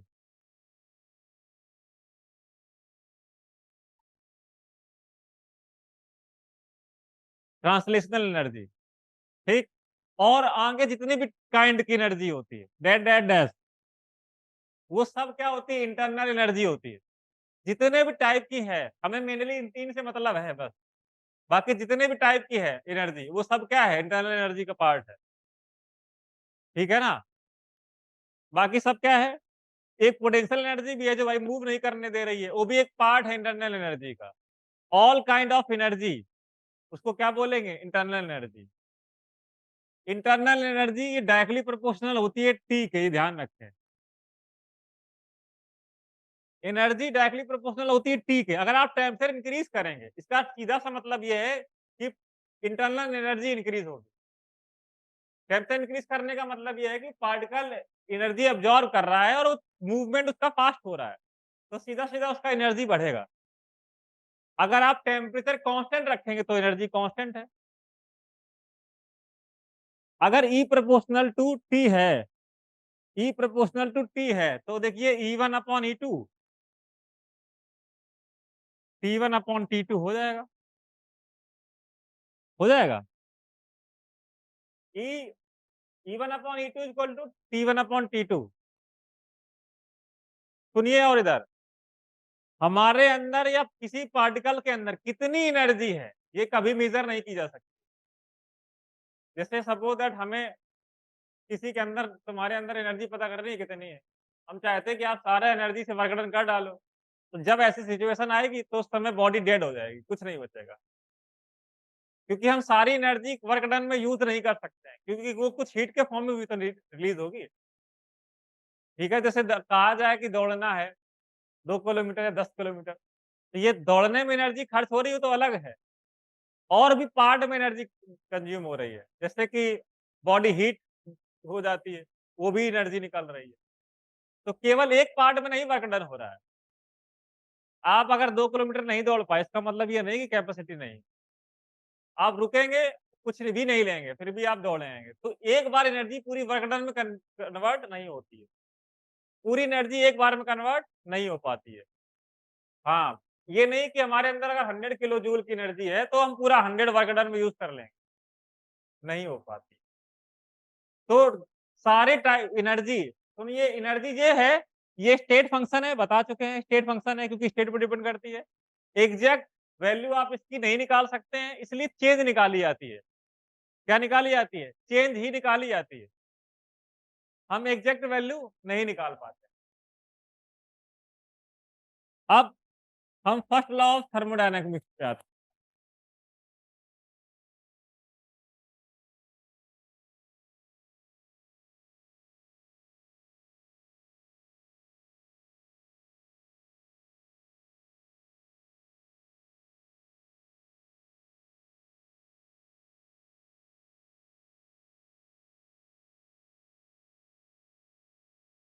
ए, बी और सी।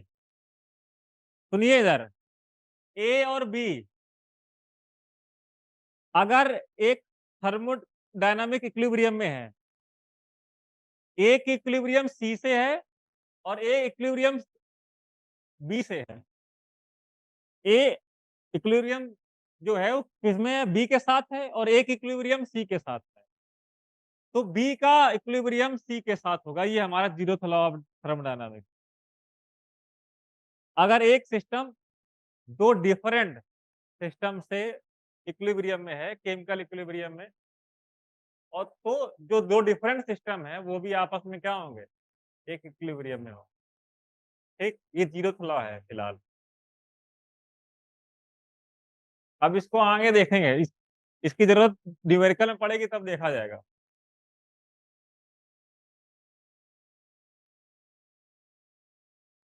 First law of thermodynamics.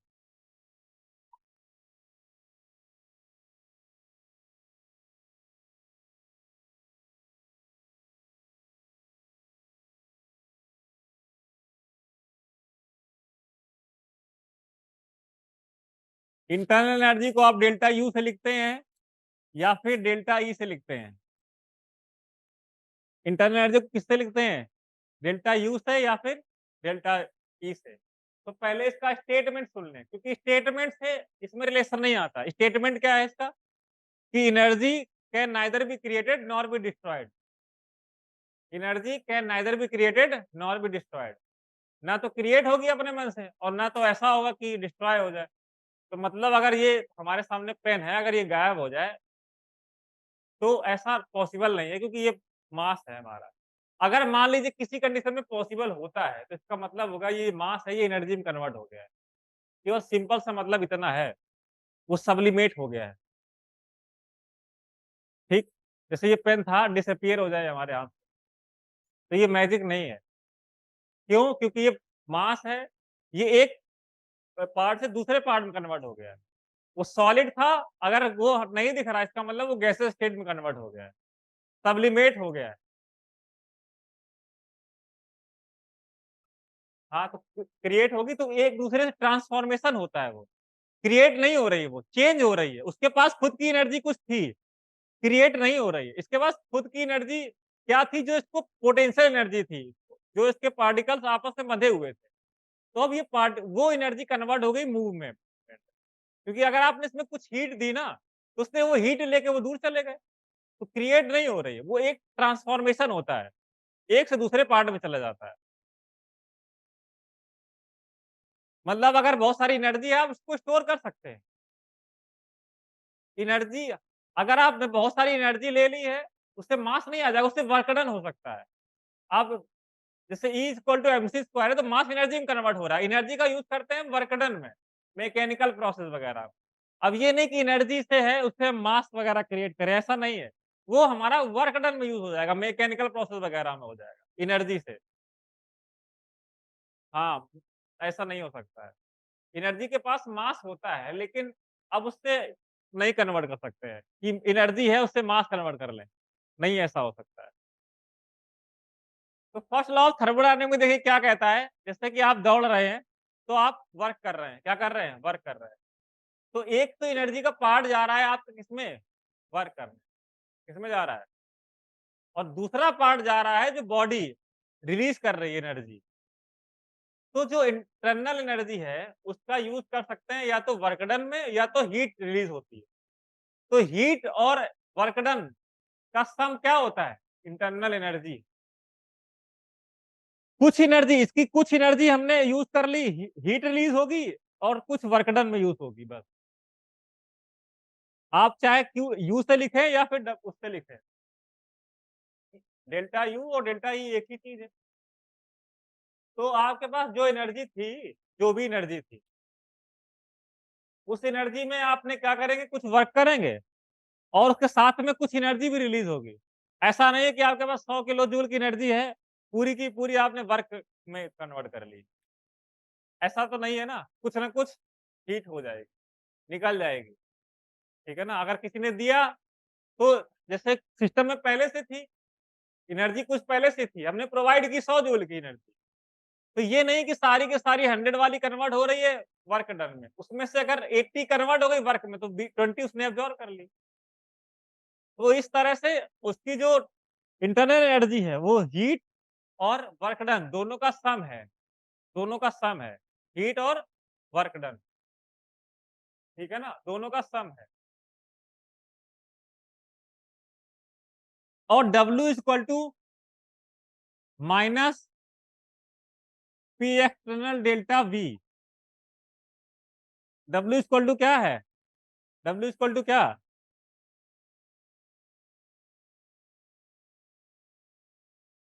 किसी में भी रख दो तो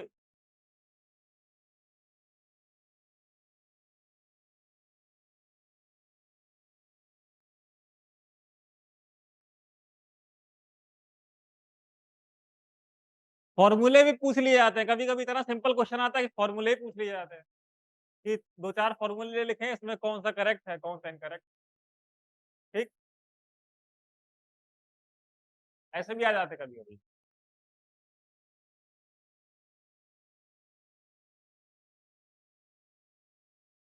जो ये वर्क डन लिख रहे हैं अभी इरिवर्सिबल के लिए लिख रहे हैं, किसके लिए लिख रहे हैं? इरिवर्सिबल।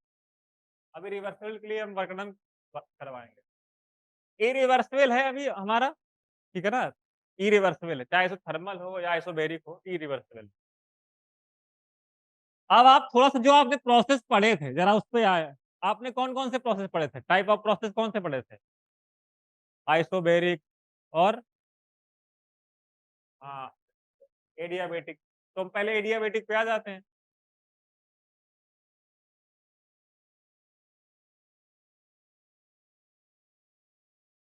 क्या कंडीशन होती है एडियाबैटिक के लिए? Q0 कंडीशन यही है Q0। यहाँ पे देखो फर्स्ट लॉ ऑफ थर्मोडायनामिक्स है, Q0।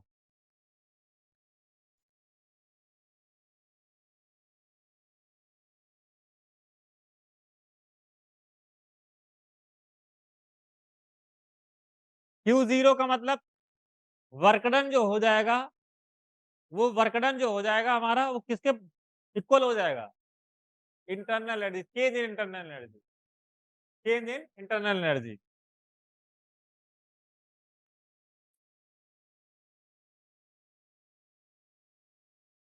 और आइसोकोरिक के लिए,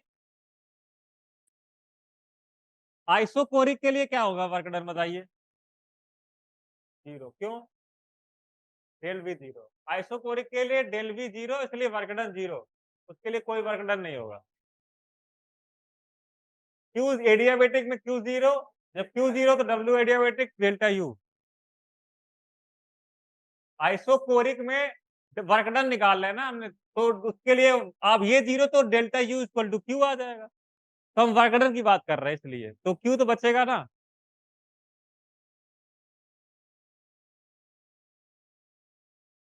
लिख लिया? बातें करवा आइसोकोरिक डेल्टा V 0, तो W equal to minus P external delta V तो ये 0 W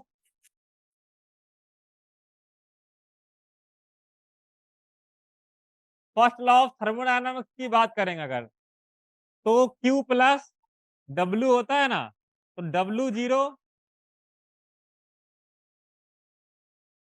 W0 तो क्या कंडीशन आ जाएगी, delta U is equal to Q. Constant क्या था बताइए, कांस्टेंट कुछ था ना आइसोकोरिक में, क्या कांस्टेंट था, वो वॉल्यूम होता है। और वॉल्यूम कांस्टेंट है तो हमने वी कांस्टेंट लिख दिया है, वी कांस्टेंट लिख दिया है।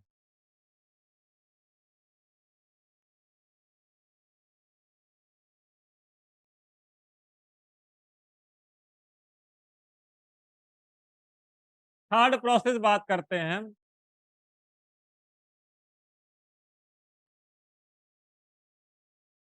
आइसोथर्मल। बताइए आइसोथर्मल में क्या होता है,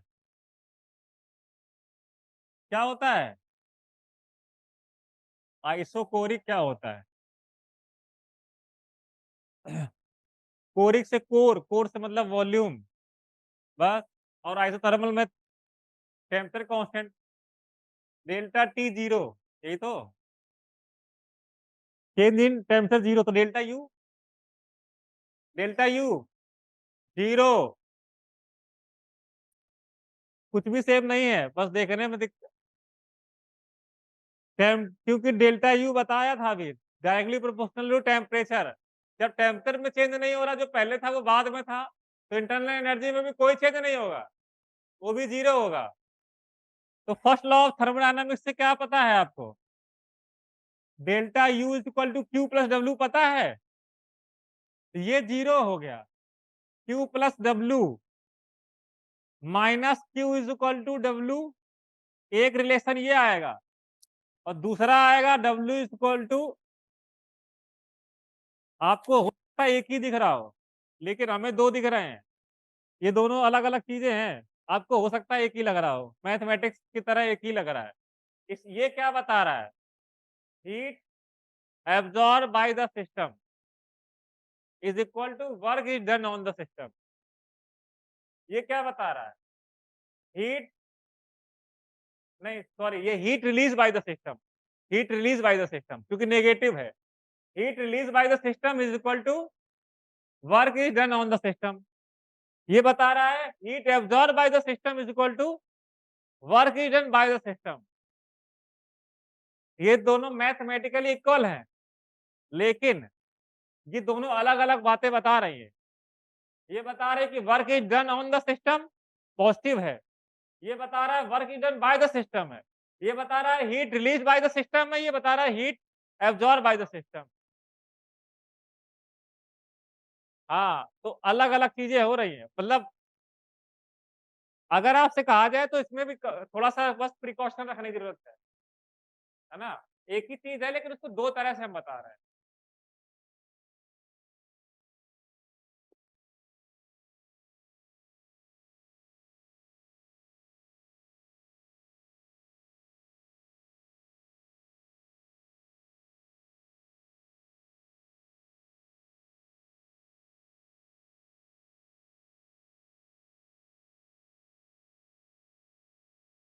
हाँ,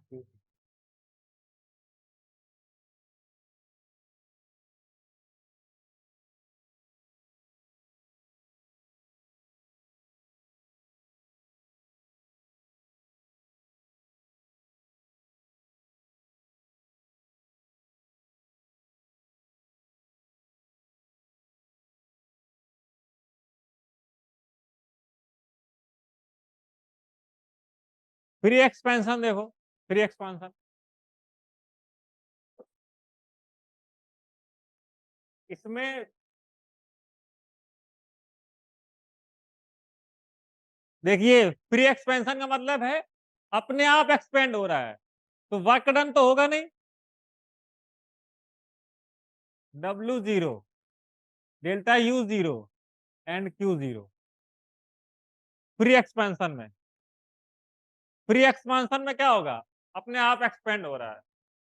तो उसकी इंटरनल एनर्जी कांस्टेंट रहेगी, वर्क डन कुछ नहीं हो रहा है, फ्रिक्शनलेस था तो हट गया है और एनर्जी का भी जो इन्वॉल्वमेंट है कुछ नहीं, 0 होगा। तो फ्री एक्सपांशन में क्या हो जाएगा? W0 delta U0 Q0, W0 delta U0 and Q0 free expansion में कोई भी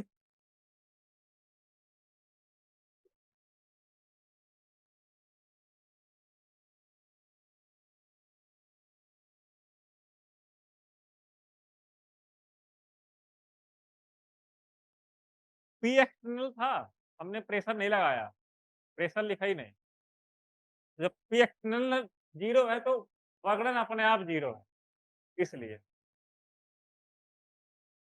जब वर्क डन 0 है तो पहले तो वर्क डन 0 है ये, वर्क डन क्यों 0 है? क्योंकि भाई प्रेशर एक्सटर्नल अप्लाई नहीं किया जा रहा है तो वर्क डन 0 हो गया।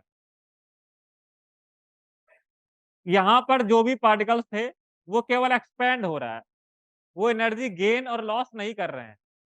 देखिए अगर हम दे रहे हैं तो एनर्जी का लॉस या गेन होता है, या वो एक्स एक्स मतलब पी एक्सटर्नल कम हो जाता है तो भी होता है। यहाँ पर पी एक्स जो एक्सटर्नल है उसका कोई रोल नहीं। तो हीट का भी कोई रोल नहीं है, वो गेन नहीं कर रहा है, ना तो लॉस कर रहा है। तो इसीलिए क्यू 0 हो गया है। तो क्यू और डब्ल्यू 0 तो डेल्टा यू 0 है। उसकी इंटरनल एनर्जी में कोई चेंज नहीं आ रहा है। ना तो वो गेन कर रहा है कहीं से, ना तो लॉस कर रहा है इसलिए। ना मतलब पी एक्सटर्नल कुछ नहीं है इसलिए। हाँ, तो मत फ्री एक्स हाँ, हाँ, फ्री एक्सपेंशन अपने आप कोई चीज़ फैल रही है, बस उसके लिए है। इसमें हमें ध्यान ये रखना है, जैसे क्वेश्चन आ गया, अगर उसमें पी एक्सटर्नल नहीं कहता है, तो अपने आप वर्क डन 0 लिखना है। जब तक पी एक्सटर्नल की वैल्यू ना दे, तो अपने मन से कुछ नहीं सोचना है। जैसे हाँ, देखिए, मान लो उसने कहा कैलकुलेट वर्क इज़ डन या वर्क डन केवल, calculate work done if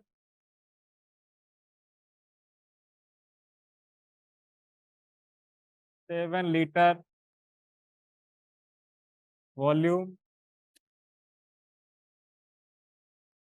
of vessel is changed.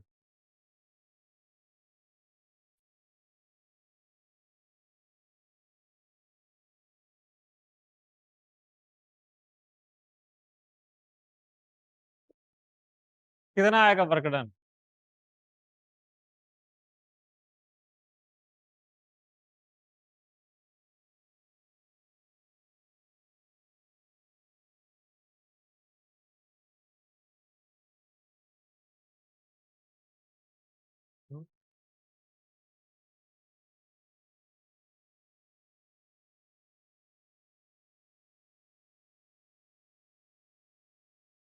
कितना आएगा? फॉर्मूला हमें पता है क्या?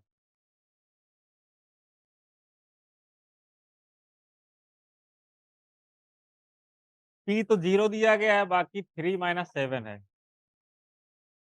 जब तक आपसे ये नहीं कहा जाए जब तक आपसे ये नहीं कहा जाए कि एक्सटर्नल प्रेशर इतना है, तब तक आप पी एक्सटर्नल की वैल्यू नहीं रख सकते। तो 0 डायरेक्टली। पी एक्सटर्नल जब बोले कि भाई इस एक्सटर्नल प्रेशर पे है, तभी आप पी एक्सटर्नल की वैल्यू रखेंगे, और नहीं बोलेगा तो डायरेक्टली 0, क्योंकि एक्सटर्नल प्रेशर नहीं बताया। उसने बताया 7 से 3 हो गया है। 3 एटीएम में मतलब अब प्रेजेंट टाइम का उसने प्रेशर बता दिया है। कितना प्रेशर अप्लाई किया वो नहीं बताया उसने, इसलिए 0। हाँ, इक्वल ना हो जाए, बिल्कुल।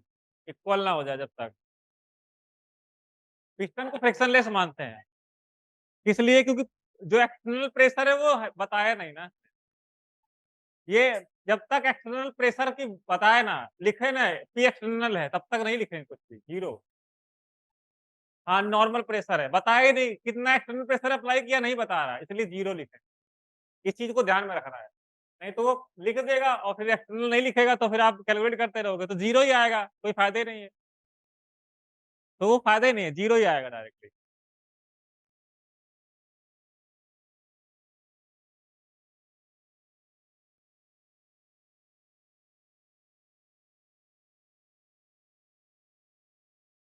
पहले हम थोड़ा रिवर्सिबल और इरिवर्सिबल प्रोसेस की बात करेंगे। क्या? क्या?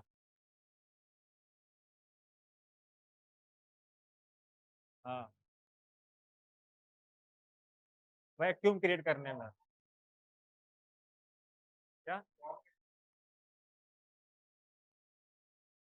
न्यूक्लियर बॉम्ब हो सकता है जो फैल सक तो फिर तुम एक मार्केट से व्हाइट फास्फोरस खरीद के लाओ, व्हाइट फास्फोरस और अपने आस-पास गिरा देना, है ना? वो करता क्या है ऑक्सीजन ले लेता है सराउंडिंग की। तो जब ऑक्सीजन ले लेगा तो खुद ही पता चल जाएगा कि अब हम तो ब्रीथिंग कर नहीं पाएँगे तो खुद ही समझ में आ जाएगा। एक्सपेंशन देखना है कि एक्सपेंशन होता है कि नहीं होता है। उसकी एक लिमिट होती है, उसकी एक लिमिट होती है। तो जितनी लिमिट तक वो ऑक्सीजन को एब्ज़ॉर्ब कर लेगा, वहाँ तक अपने आप इंसान खत्म हो जाएगा।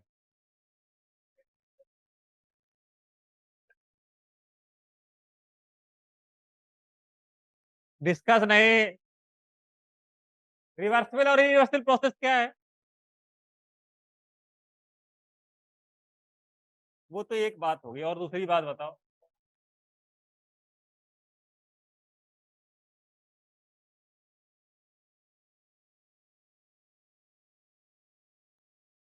इरिवर्सिबल प्रोसेस जो होते हैं वो जनरली नेचुरल होते हैं।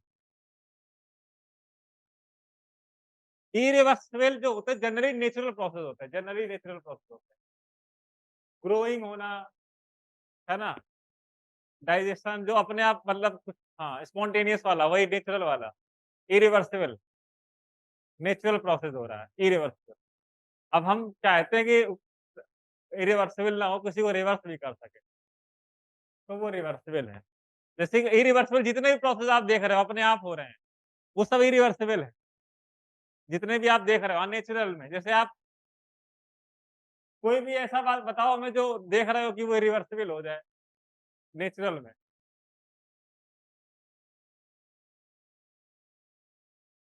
हाँ, हाँ। अगर आपको ऐसा लग रहा है कि क्या? फोटोसिंथेसिस वो हाँ, वो तो आप एग्ज़ाम्पल बता रहे हो, नेचुरल है और इरिवर्सिबल है। तो नेचुरल जो होते हैं वो इरिवर्सिबल ही होते हैं।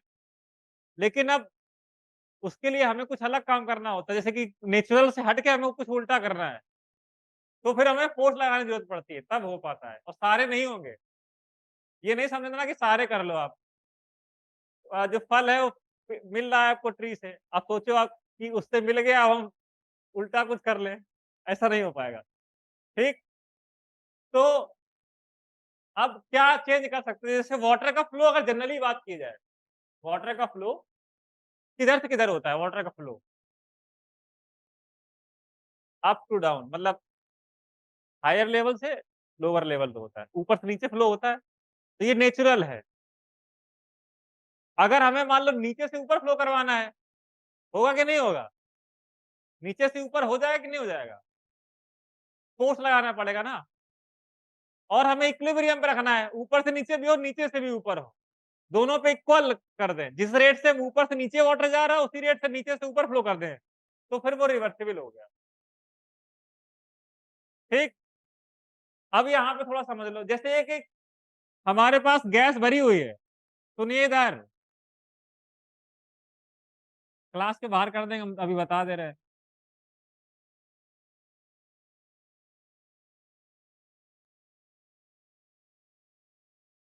सुनिए इधर, पिस्टन दोनों में लगाया गया है। पी एक्सटर्नल जो प्रेशर अप्लाई किया जाता है गैस को कंप्रेस करने के लिए वो एक्सटर्नल प्रेशर है हमारा। ये भी पी एक्सटर्नल है।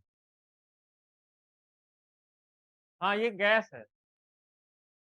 ये हमारा सिलेंडर है और ये पिस्टन है, ये गैस है। आपने प्रेशर लगाया, एकदम से बहुत जोर से प्रेशर लगा दिया। जब जोर से प्रेशर लगाएँगे तो ये वॉल्यूम सडन चेंज हो जाएगा। मान लो एक कोई गैप है जैसे कहीं पानी भरा हुआ है बहुत सारा, है ना? 5-6 फीट का पानी भरा हुआ है। एक ही रास्ता है, आपको निकलना ही निकलना है उधर से और कोई दूसरा रास्ता नहीं है। तो क्या करेंगे? आप जंप करेंगे। अरे! कीचड़ समझ लो, तैर के कैसे जाओगे? कीचड़ समझ लो भाई, ज़्यादा तैर के जाने का शौक है। कीचड़ है तो क्या करेंगे? अगर ये कीचड़ है तो यहाँ से जंप करेंगे, इधर पहुँच जाएँगे वापस। उसी समय अगर आपसे ये कहा जाए कि जैसे ही आप गए हो वैसे ही वापस आ सकते हो। हमने इधर से इधर छलांग लगाया और इधर पहुँच गए, इधर आ गए। अब हम चाहते हैं इसी कंडीशन में ऐसे वापस चले जाएँ, नहीं पहुँच नहीं पहुँच पाएँगे। सुनो, सुनो इधर बस, इसमें एकदम से चेंज हो गया, सडन चेंज हो जाता है। अब अगर कीचड़ है, दूसरा तरीका है, कुछ लोग थोड़े से और स्मार्ट हैं, तो उसमें क्या करेंगे, आस-पास अगर कहीं ब्रिक दिख गया, तो ईंटों को रखेंगे, ईंटों को रखेंगे, ईंटों को रखेंगे, क्या रखेंगे? ईंटों को। तो जो 6 फीट था ना, उसमें ईंटों को रखा। मतलब 6 फीट जो मड था, उसमें आपने इस तरह से रखा कि ईंट को रखा और हम एक-एक करके क्रॉस कर रहे हैं। तो जब हम उससे चल रहे हैं, सुन लो पहले मेरी बात, जब उससे चल रहे हैं, तो जैसे इधर चलेंगे और इधर पैर बढ़ाएँगे, तो उसी समय एट रैंडम पीछे वापस आ सकते हैं। उसी समय पीछे वापस आ सकते हैं। जैसे ही आगे बढ़े उसी रेट से पीछे वापस आ सकते हैं। जो प्रोसेस स्टेप बाय स्टेप हो रहा है, कई स्टेप ले रहा है, वो हमारा रिवर्सिबल है। तो जैसे कि आपने अगर इसमें एक ब्रिक रख दी सपोज़ दैट ये फ्रिक्शनलेस है। आपने इसमें 1 किलो का वेट रख दिया तो सडन वॉल्यूम चेंज हो जाएगा। लेकिन ध्यान से सुनो, अगर आपने 1 मिलीग्राम का एक वो लिया, वेट लिया, 1 मिलीग्राम का वेट लिया, कितने का? इसके 1000 पीस कर लिए आप।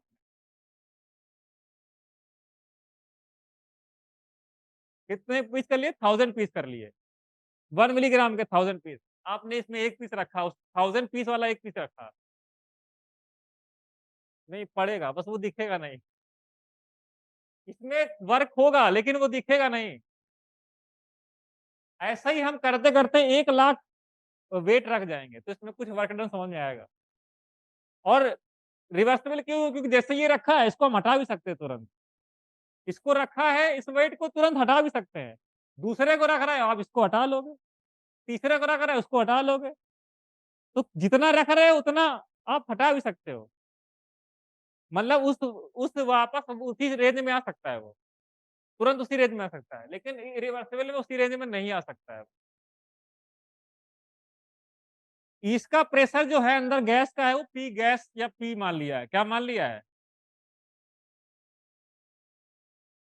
पी एक्सटर्नल कैसे लिखा जाएगा ज़रा बताएँ यहाँ पे? P plus minus DP.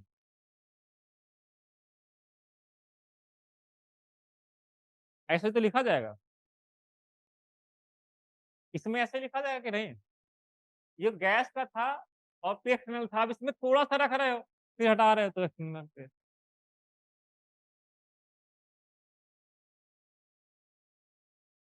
इसका इधर भी लिख सकते हो भाई, P gas equal to P external plus minus वो भी लिख सकते हो। इसमें जो पी एक्सटर्नल जो है, जब आप वर्क करोगे तब की बात बताई जा रही है। जब आप वर्क कर रहे हो तब की बात बताई जा रही है। क्योंकि जब ये रुक जाएगा तो फिर तो दोनों इक्वल हो जाएँगे। चाहे इसमें हो चाहे इसमें हो। अगर ये हम इस पे बात करें कि हमने प्रेशर लगाया है एकदम, यहाँ पर ये आ गया फिर तो दोनों इक्वल हो जाएगा ना जब रुक गया वो।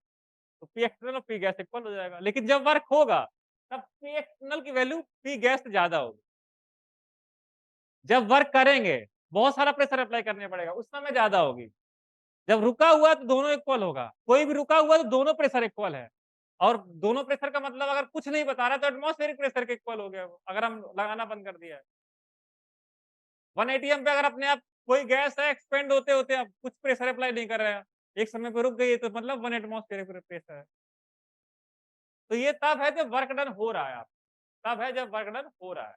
क्योंकि वर्क डन होने के बाद दोनों इक्वल हो जाएगा। इरिवर्सिबल का वर्क डन डायरेक्टली आप निकाल लेते हैं पीडीवी से क्योंकि बहुत सारा चेंज हो रहा है। इसको आप कैसे निकालते हैं? इससे इस फॉर्मूले से minus P delta we. Delta का मतलब है बहुत सारा वॉल्यूम एक साथ चेंज हो जाए। समझ गए? बहुत सारा एक साथ चेंज हो जाए, लेकिन इसमें एक साथ नहीं चेंज होता है, धीरे-धीरे चेंज होता है। तो ये कई सारे स्टेप्स में होता है। हम मान सकते हैं इनफाइनाइट स्टेप में हो रहा है भाई। कितने स्टेप में हो रहा है? इनफाइनाइट स्टेप में हो रहा है। और इनफाइनाइट स्टेप में अगर कुछ हो रहा है, हमें उसको निकालना है कि कैसे निकाला जाए। कई सारे इसमें स्टेप हो रहा है, हमको उसको कैलकुलेट करके निकालना है तो क्या किसका यूज़ किया जाता है? हाँ, इंटीग्रेशन का यूज़ करेंगे। तो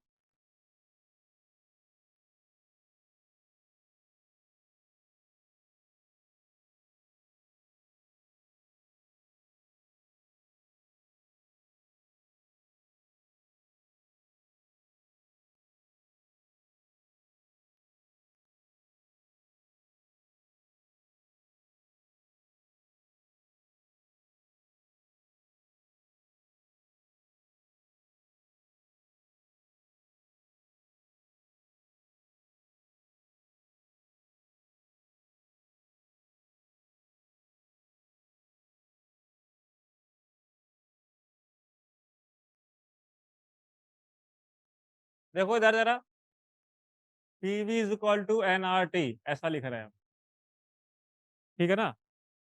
गैस के लिए है, अगर हम 1 मोल लिख रहे हैं, ना लिखें तो भी कोई दिक्कत नहीं, लेकिन 1 मोल के लिए n इक्वल टू 1, बाद में अगर n की ज़रूरत पड़ेगी तो n लिख दिया जाएगा। पीवी इज़ इक्वल टू हाँ, आरटी हो जाएगा।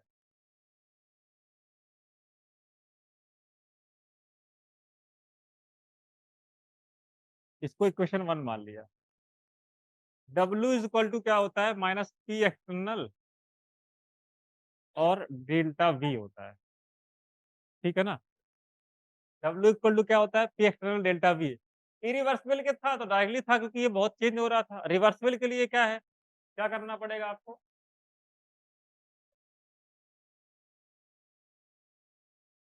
एटलीस्ट 2 कम से कम 2 और बाकी 3 भी आ सकते हैं, कोई बड़ी चीज़ नहीं है। हाँ, 2 आ सकते हैं। एडवांस में भी 1 2-4 चैप्टर फिक्स ही होते हैं जैसे कि वो हो गया हमारा बॉन्डिंग वाला, इक्विलिब्रियम हो गया, थर्मो हो गया, एटॉमिक स्ट्रक्चर वगैरह, जीओसी भी फिक्स ही है, वो भी ऑर्गेनिक में जीओसी फिक्स हो गया और इनऑर्गेनिक में कुछ फिक्स नहीं है, कैसे भी आ जाए। श्रोडिंगर से, अब ऐसे थोड़ी श्रोडिंगर से कितना आता है, ये कोई वो थोड़ी ना है, श्रोडिंगर से एक हो सकता है एक भी ना आए, वो चैप्टर से आएगा कि श्रोडिंगर से पूछेगा वो।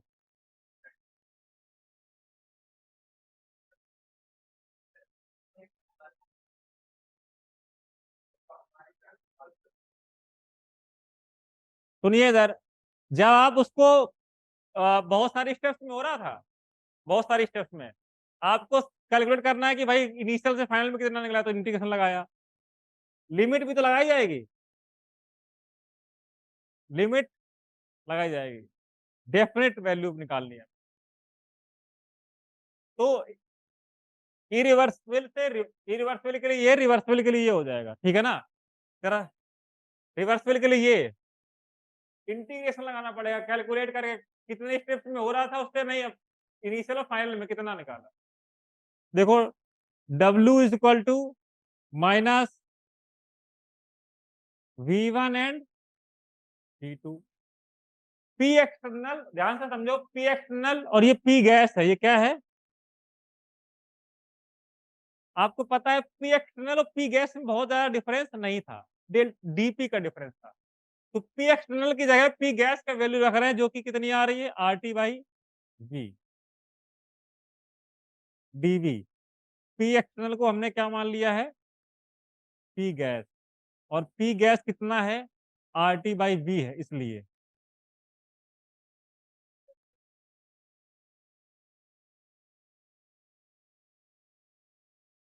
इनको मैथ आती है।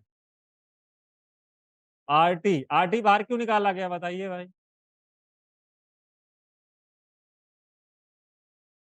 RT बाहर क्यों निकाला गया? क्योंकि कांस्टेंट था, कॉमन लेने के लिए। बहुत अच्छे। और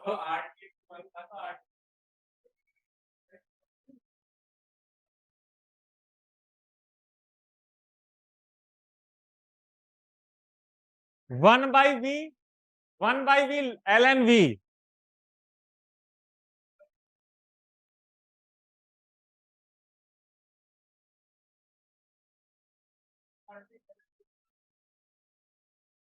थमो थमो थमो।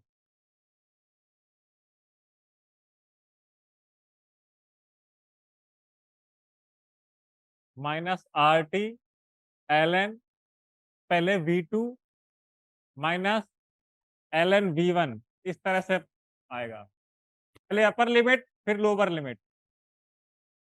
m m minus n L N V2 by V1। ये बेस ई था, आप इसको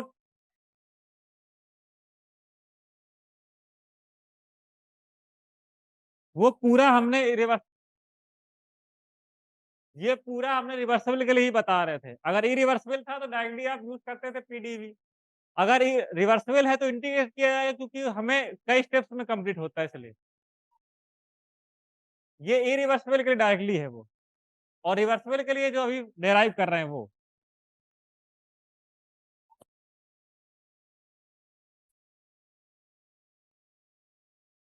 ये हमारा आएगा रिवर्सिबल के लिए। डब्ल्यू किसके लिए आएगा? ये रिवर्सिबल के लिए आएगा। आइसोथर्मल और आइसोबेरिक। हाँ, एडियाबेटिक अभी नहीं बताया है। हाँ, एडियाबेटिक के लिए अभी गामा बताना पड़ेगा, डिग्री ऑफ फ्रीडम बतानी पड़ेगी, सीपी और सीबी, तब एडियाबेटिक पे आ पाएंगे। उसके बिना कैसे करेंगे?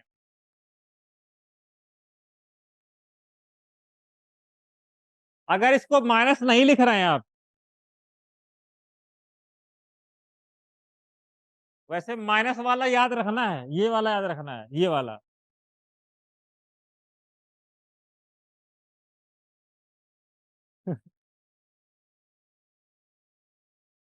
V1 by V2।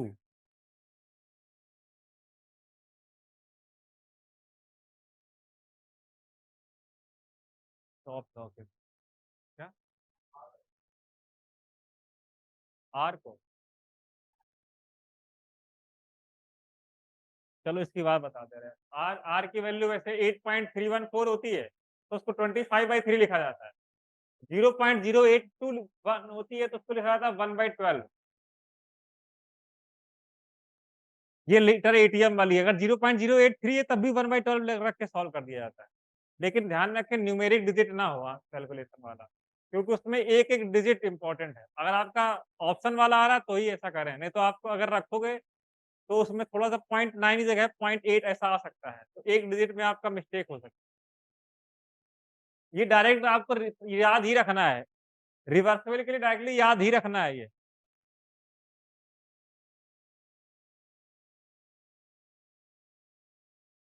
यहाँ पर तो लीटर एटीएम है, देखो अच्छा है। आर की value 8.314 joule mole inverse kelvin inverse, और इसको 25/3 लिखा जाता है। नहीं भाई, जब जूल में हो तब जूल यूज करेंगे। ये लीटर में यूज करेंगे तो 8 पॉइंट, अगर ये कट जाएगा तो हम यहाँ पर जो वैल्यू निकालेंगे जूल में निकालेंगे, तो यहाँ 8.314। यहाँ पर सारी जगह पे जहां पर ये कैंसिल हो रहा है तो 8.314 जूल में आएगी आंसर। और आर की वैल्यू अगर आप 0.0821 litre ATM mole inverse kelvin inverse, इसको आप 1/12 लिखते हैं। आर की वैल्यू अगर 0.083 लीटर बार मोल इनवर्स केल्विन इनवर्स लिखा जाता है। अगर बार में है तो 0.083 लिख दिया जाता है। और आर की वैल्यू सीजीएस 2 कैलोरी, वही पर मोल, ये आर की वैल्यू होती है। 4 वैल्यू हो गई, 1 2 3 4। यहां पर आर की वैल्यू 8.314 जूल रखी जाएगी। यहां पर वैल्यू 8.314 रखेंगे जूल की, और गैसेस स्टेट में आप लीटर एटीएम वाली या लीटर बार वाली रखी जाती है। जब पीवी इक्वल टू एनआरटी लगाते हैं तब।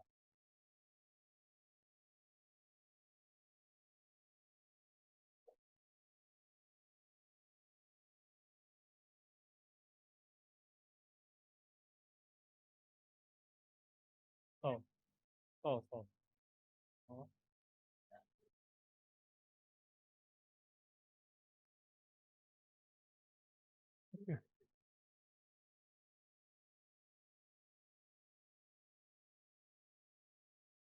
हो गया, ये लिख लिया है।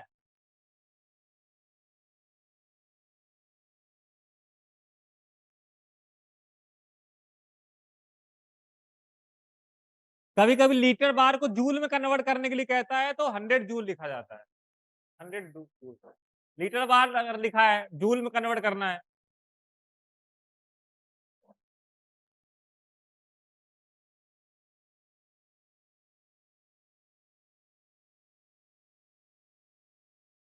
लीटर एटीएम से जूल, फर्क कुछ नहीं पड़ेगा, आप 100 से सॉल्व करेंगे। कैलकुलेशन आप दोनों का 100 से करेंगे वैसे जनरली। 100 याद रखें, 100 लीटर एटीएम से 100 जूल में कन्वर्ट करने को कई बार पूछता है वो, क्योंकि भाई लीटर एटीएम दे दिया गया है, फिर आपसे कहेगा एनर्जी जूल में बताइए। ठीक। और इसमें एनर्जी किलो जूल में दी रही होती है, हमें जूल में रखनी होती है, ये भी ध्यान रखना। ये नहीं किलो जूल में दिया गया है फिर किलो जूल में रख के हम जूल में आंसर निकालें।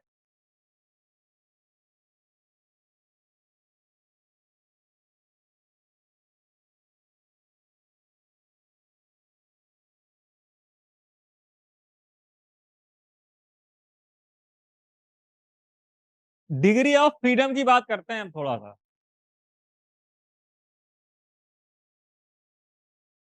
डिग्री ऑफ फ्रीडम की, कौन है हर कोई का।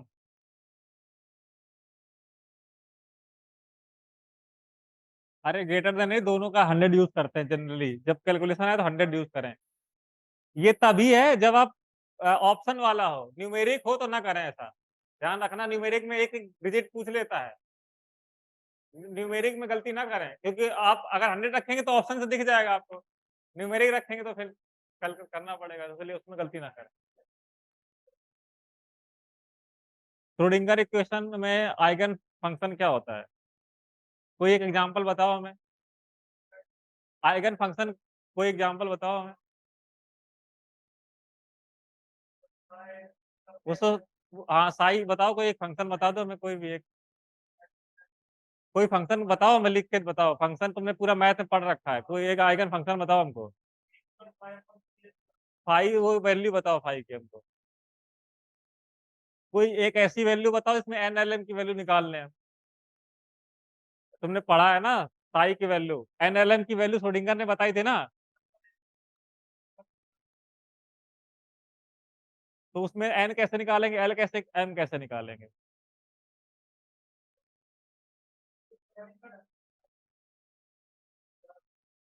डिग्री ऑफ फ्रीडम देखो भाई।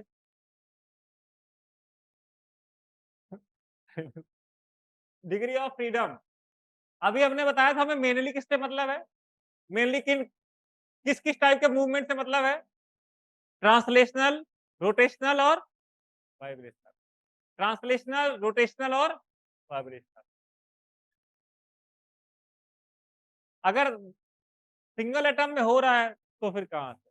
वाइब्रेशनल का मतलब ये है मूवमेंट उसी जगह पे रहता है, वो अपनी पोजीशन थोड़ी चेंज कर रहा है, बस ऐसे ही मूव कर रहा है।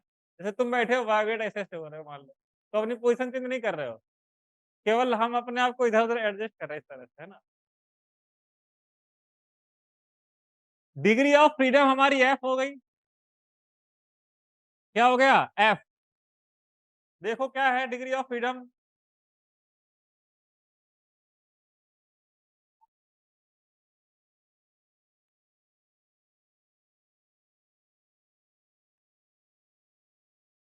क्या उसका ज्यादा रोल नहीं होता ये, बस ऐसा ही मूव करता रहता है, कहाँ से रोल आएगा। सुनो सुनो सुनो इधर, मोनोटॉमिक है। मोनोटॉमिक, मोनोटॉमिक है, इधर देखो ये हमारा एक एटम है, ये किस डायरेक्शन में मूव कर सकता है? भाई मूव कर सकता है, किस डायरेक्शन मूव कर सकता है? 3 डायरेक्शंस में, एक्स में और वाई में और जेड में। एक्स, वाई और जेड में, ठीक है ना? हाँ, आपका इस तरह से ये किसी भी डायरेक्शन में मूव करेगा। अब ये जेड इधर वाली है, ये जेड इधर वाली है, तो इधर चला मूव करे या तो इधर मूव करे या तो इधर मूव करे। तो ट्रांसलेशनल इसके मोशन 3 हो सकते हैं केवल। और खुद का रोटेशन इसमें काउंट नहीं किया जाएगा, ये रोटेट भी होगा खुद में, लेकिन खुद से रोटेशन से इसका कोई इंटरेक्शन ही नहीं हो रहा है। मतलब इंटरेक्शन नहीं हो रहा किसी से, क्योंकि ये मोनोटॉमिक है, कंबाइंड नहीं है। कंबाइंड नहीं है ये, क्या नहीं है? कंबाइंड नहीं है तो इसका रोटेशन इंक्लूड नहीं किया जाता, रोटेट भी होगा ये इस तरह से बढ़ेगा, इस तरह से आगे जा रहा है, लेकिन उसका खुद का रोटेशन काउंट नहीं कर रहे हैं, क्योंकि इंटरेक्शन नहीं हो रहा है उससे। जब डायटोमिक वगैरह होगा, अगर दोनों रोटेट कर रहे हैं फिर बढ़ रहे हैं तो फिर काउंट कर लेंगे। तो केवल डिग्री ऑफ फ्रीडम कितनी हो जाएगी मोनोटॉमिक के लिए? 3 हो जाएगी। जो भी कौन सी है? ये ट्रांसलेशनल मोशन वाली है, तीनों डायरेक्शन में, एक्स में, वाई में और जेड में।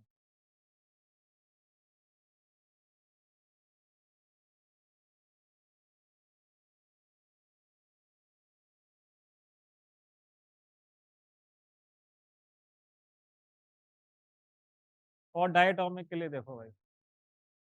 हम्म ये 2 एटम है, एक इधर, तो पहले तो ट्रांसलेशन मोशन की बात कर रहे हैं भाई, एक्स में, वाई में और जेड में ट्रांसलेशनल मोशन हो गया। X, Y, Z, translational motion हो गया। डिग्री ऑफ फ्रीडम मतलब कितने टाइप से वो मूव कर सकता है, और उसमें हमें जब अगर हम उसको रिएक्शन में इंक्लूड कर रहे हैं तो किस किस टाइप से चेंज करेगा, इसलिए डिग्री ऑफ फ्रीडम पढ़ रहे हैं। टाइप ऑफ मोशन पढ़ रहे हैं, मॉलिक्यूल कितने टाइप का मोशन कर सकता है। तो 3 तो ये हो गया। एक, रोटेशनल, दोनों रोटेट हो रहे हैं। देखो रोटेट होने के लिए दोनों रोटेट होंगे, इस एक्सिस के थ्रू रोटेट हो रहे हैं, ये है एक्सिस, इस एक्सिस के थ्रू रोटेट हो रहे हैं इस तरह से। फिर आगे बढ़ना किसी भी डायरेक्शन में बढ़े, रोटेट हो रहे हैं लेकिन इस एक्सिस के थ्रू, ठीक है ना? दूसरी कौन सी है? ये एक्सिस है, हो गई ये वाली एक्सिस, रोटेट हो रहा है, चेंज हो रहा है ना, इसमें एटम की पोजीशन चेंज हो रही है, 2 हो गए रोटेशन। एक तो ये वाला होगा, तो इसमें कोई चेंज नहीं होगा, इसमें कोई चेंज नहीं होगा भाई, एटम की पोजीशन फिक्स है, रोटेशन केवल 2 ही टाइप से हो रहा है।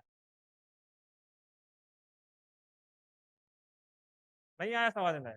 ये 2 मॉलिक्यूल हैं, इधर सुनो, 3 एक्सिस हैं, तो 3 टाइप से रोटेशन इसका हो सकता है। एक एक्सिस ये है, एक ये है, और एक हाँ, एक ऐसे हो जाएगा, इस तरह से। डाई के लिए 2 है ना, इसलिए। तो खुद वाली एक्सिस जो इस वाली एक्सिस से हो रहा है, इस वाली एक्सिस से, उसमें मॉलिक्यूल की पोजीशन चेंज नहीं हो रही, तो कोई फर्क नहीं डालेगा। तो वो बॉन्ड फिक्स है, बॉन्ड कहाँ से चला जाएगा? हाँ, वो तो थोड़ी चेंज हो जाता है। इसमें कितनी हो जाएगी? ये ट्रांसलेशनल हो गया, ये रोटेशनल हो गया। जो वाइब्रेशनल है वो फर्क इसलिए नहीं डालता है क्योंकि वो बहुत हल्का, जैसे ये मान लीजिए ये है, ये बस ऐसे ऐसे हल्का हल्का मूव करता है, तो ज्यादा कोई फर्क ही नहीं डालता है। वाइब्रेशन इसका, हाँ ट्राई, बिल्कुल डायटोमिक के लिए, इसके लिए जैसे आप एग्जांपल याद रखो, हीलियम, इसके लिए H2। अगर ट्राइएटॉमिक लीनियर है, डायटोमिक हो गया है, ट्राइएटॉमिक लीनियर है, जैसे कि CO2 है, तो भी यही होगा।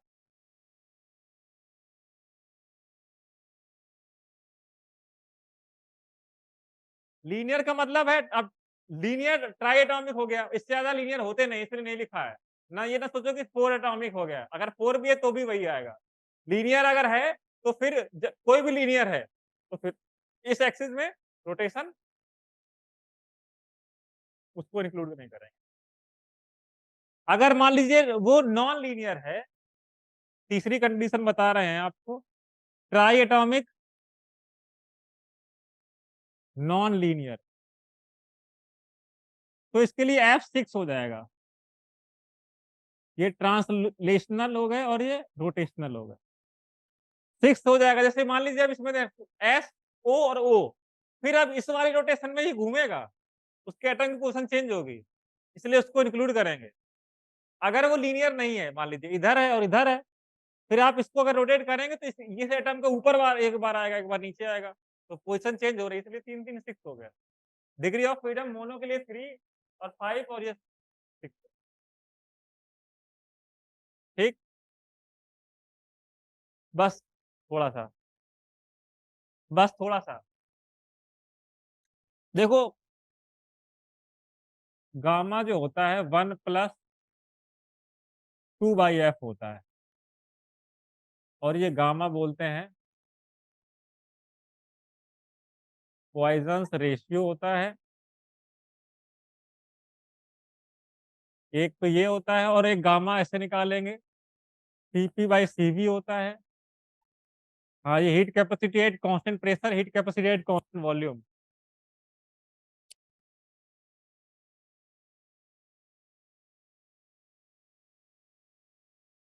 F/2 देखो इधर जैसे अगर इसको निकाला जाएगा,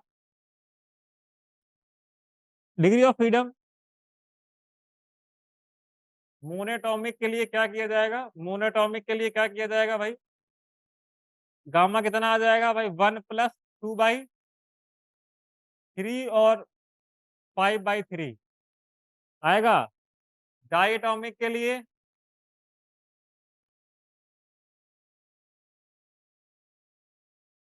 2/5 आएगा कि नहीं? ट्राइएटॉमिक नॉन लीनियर के लिए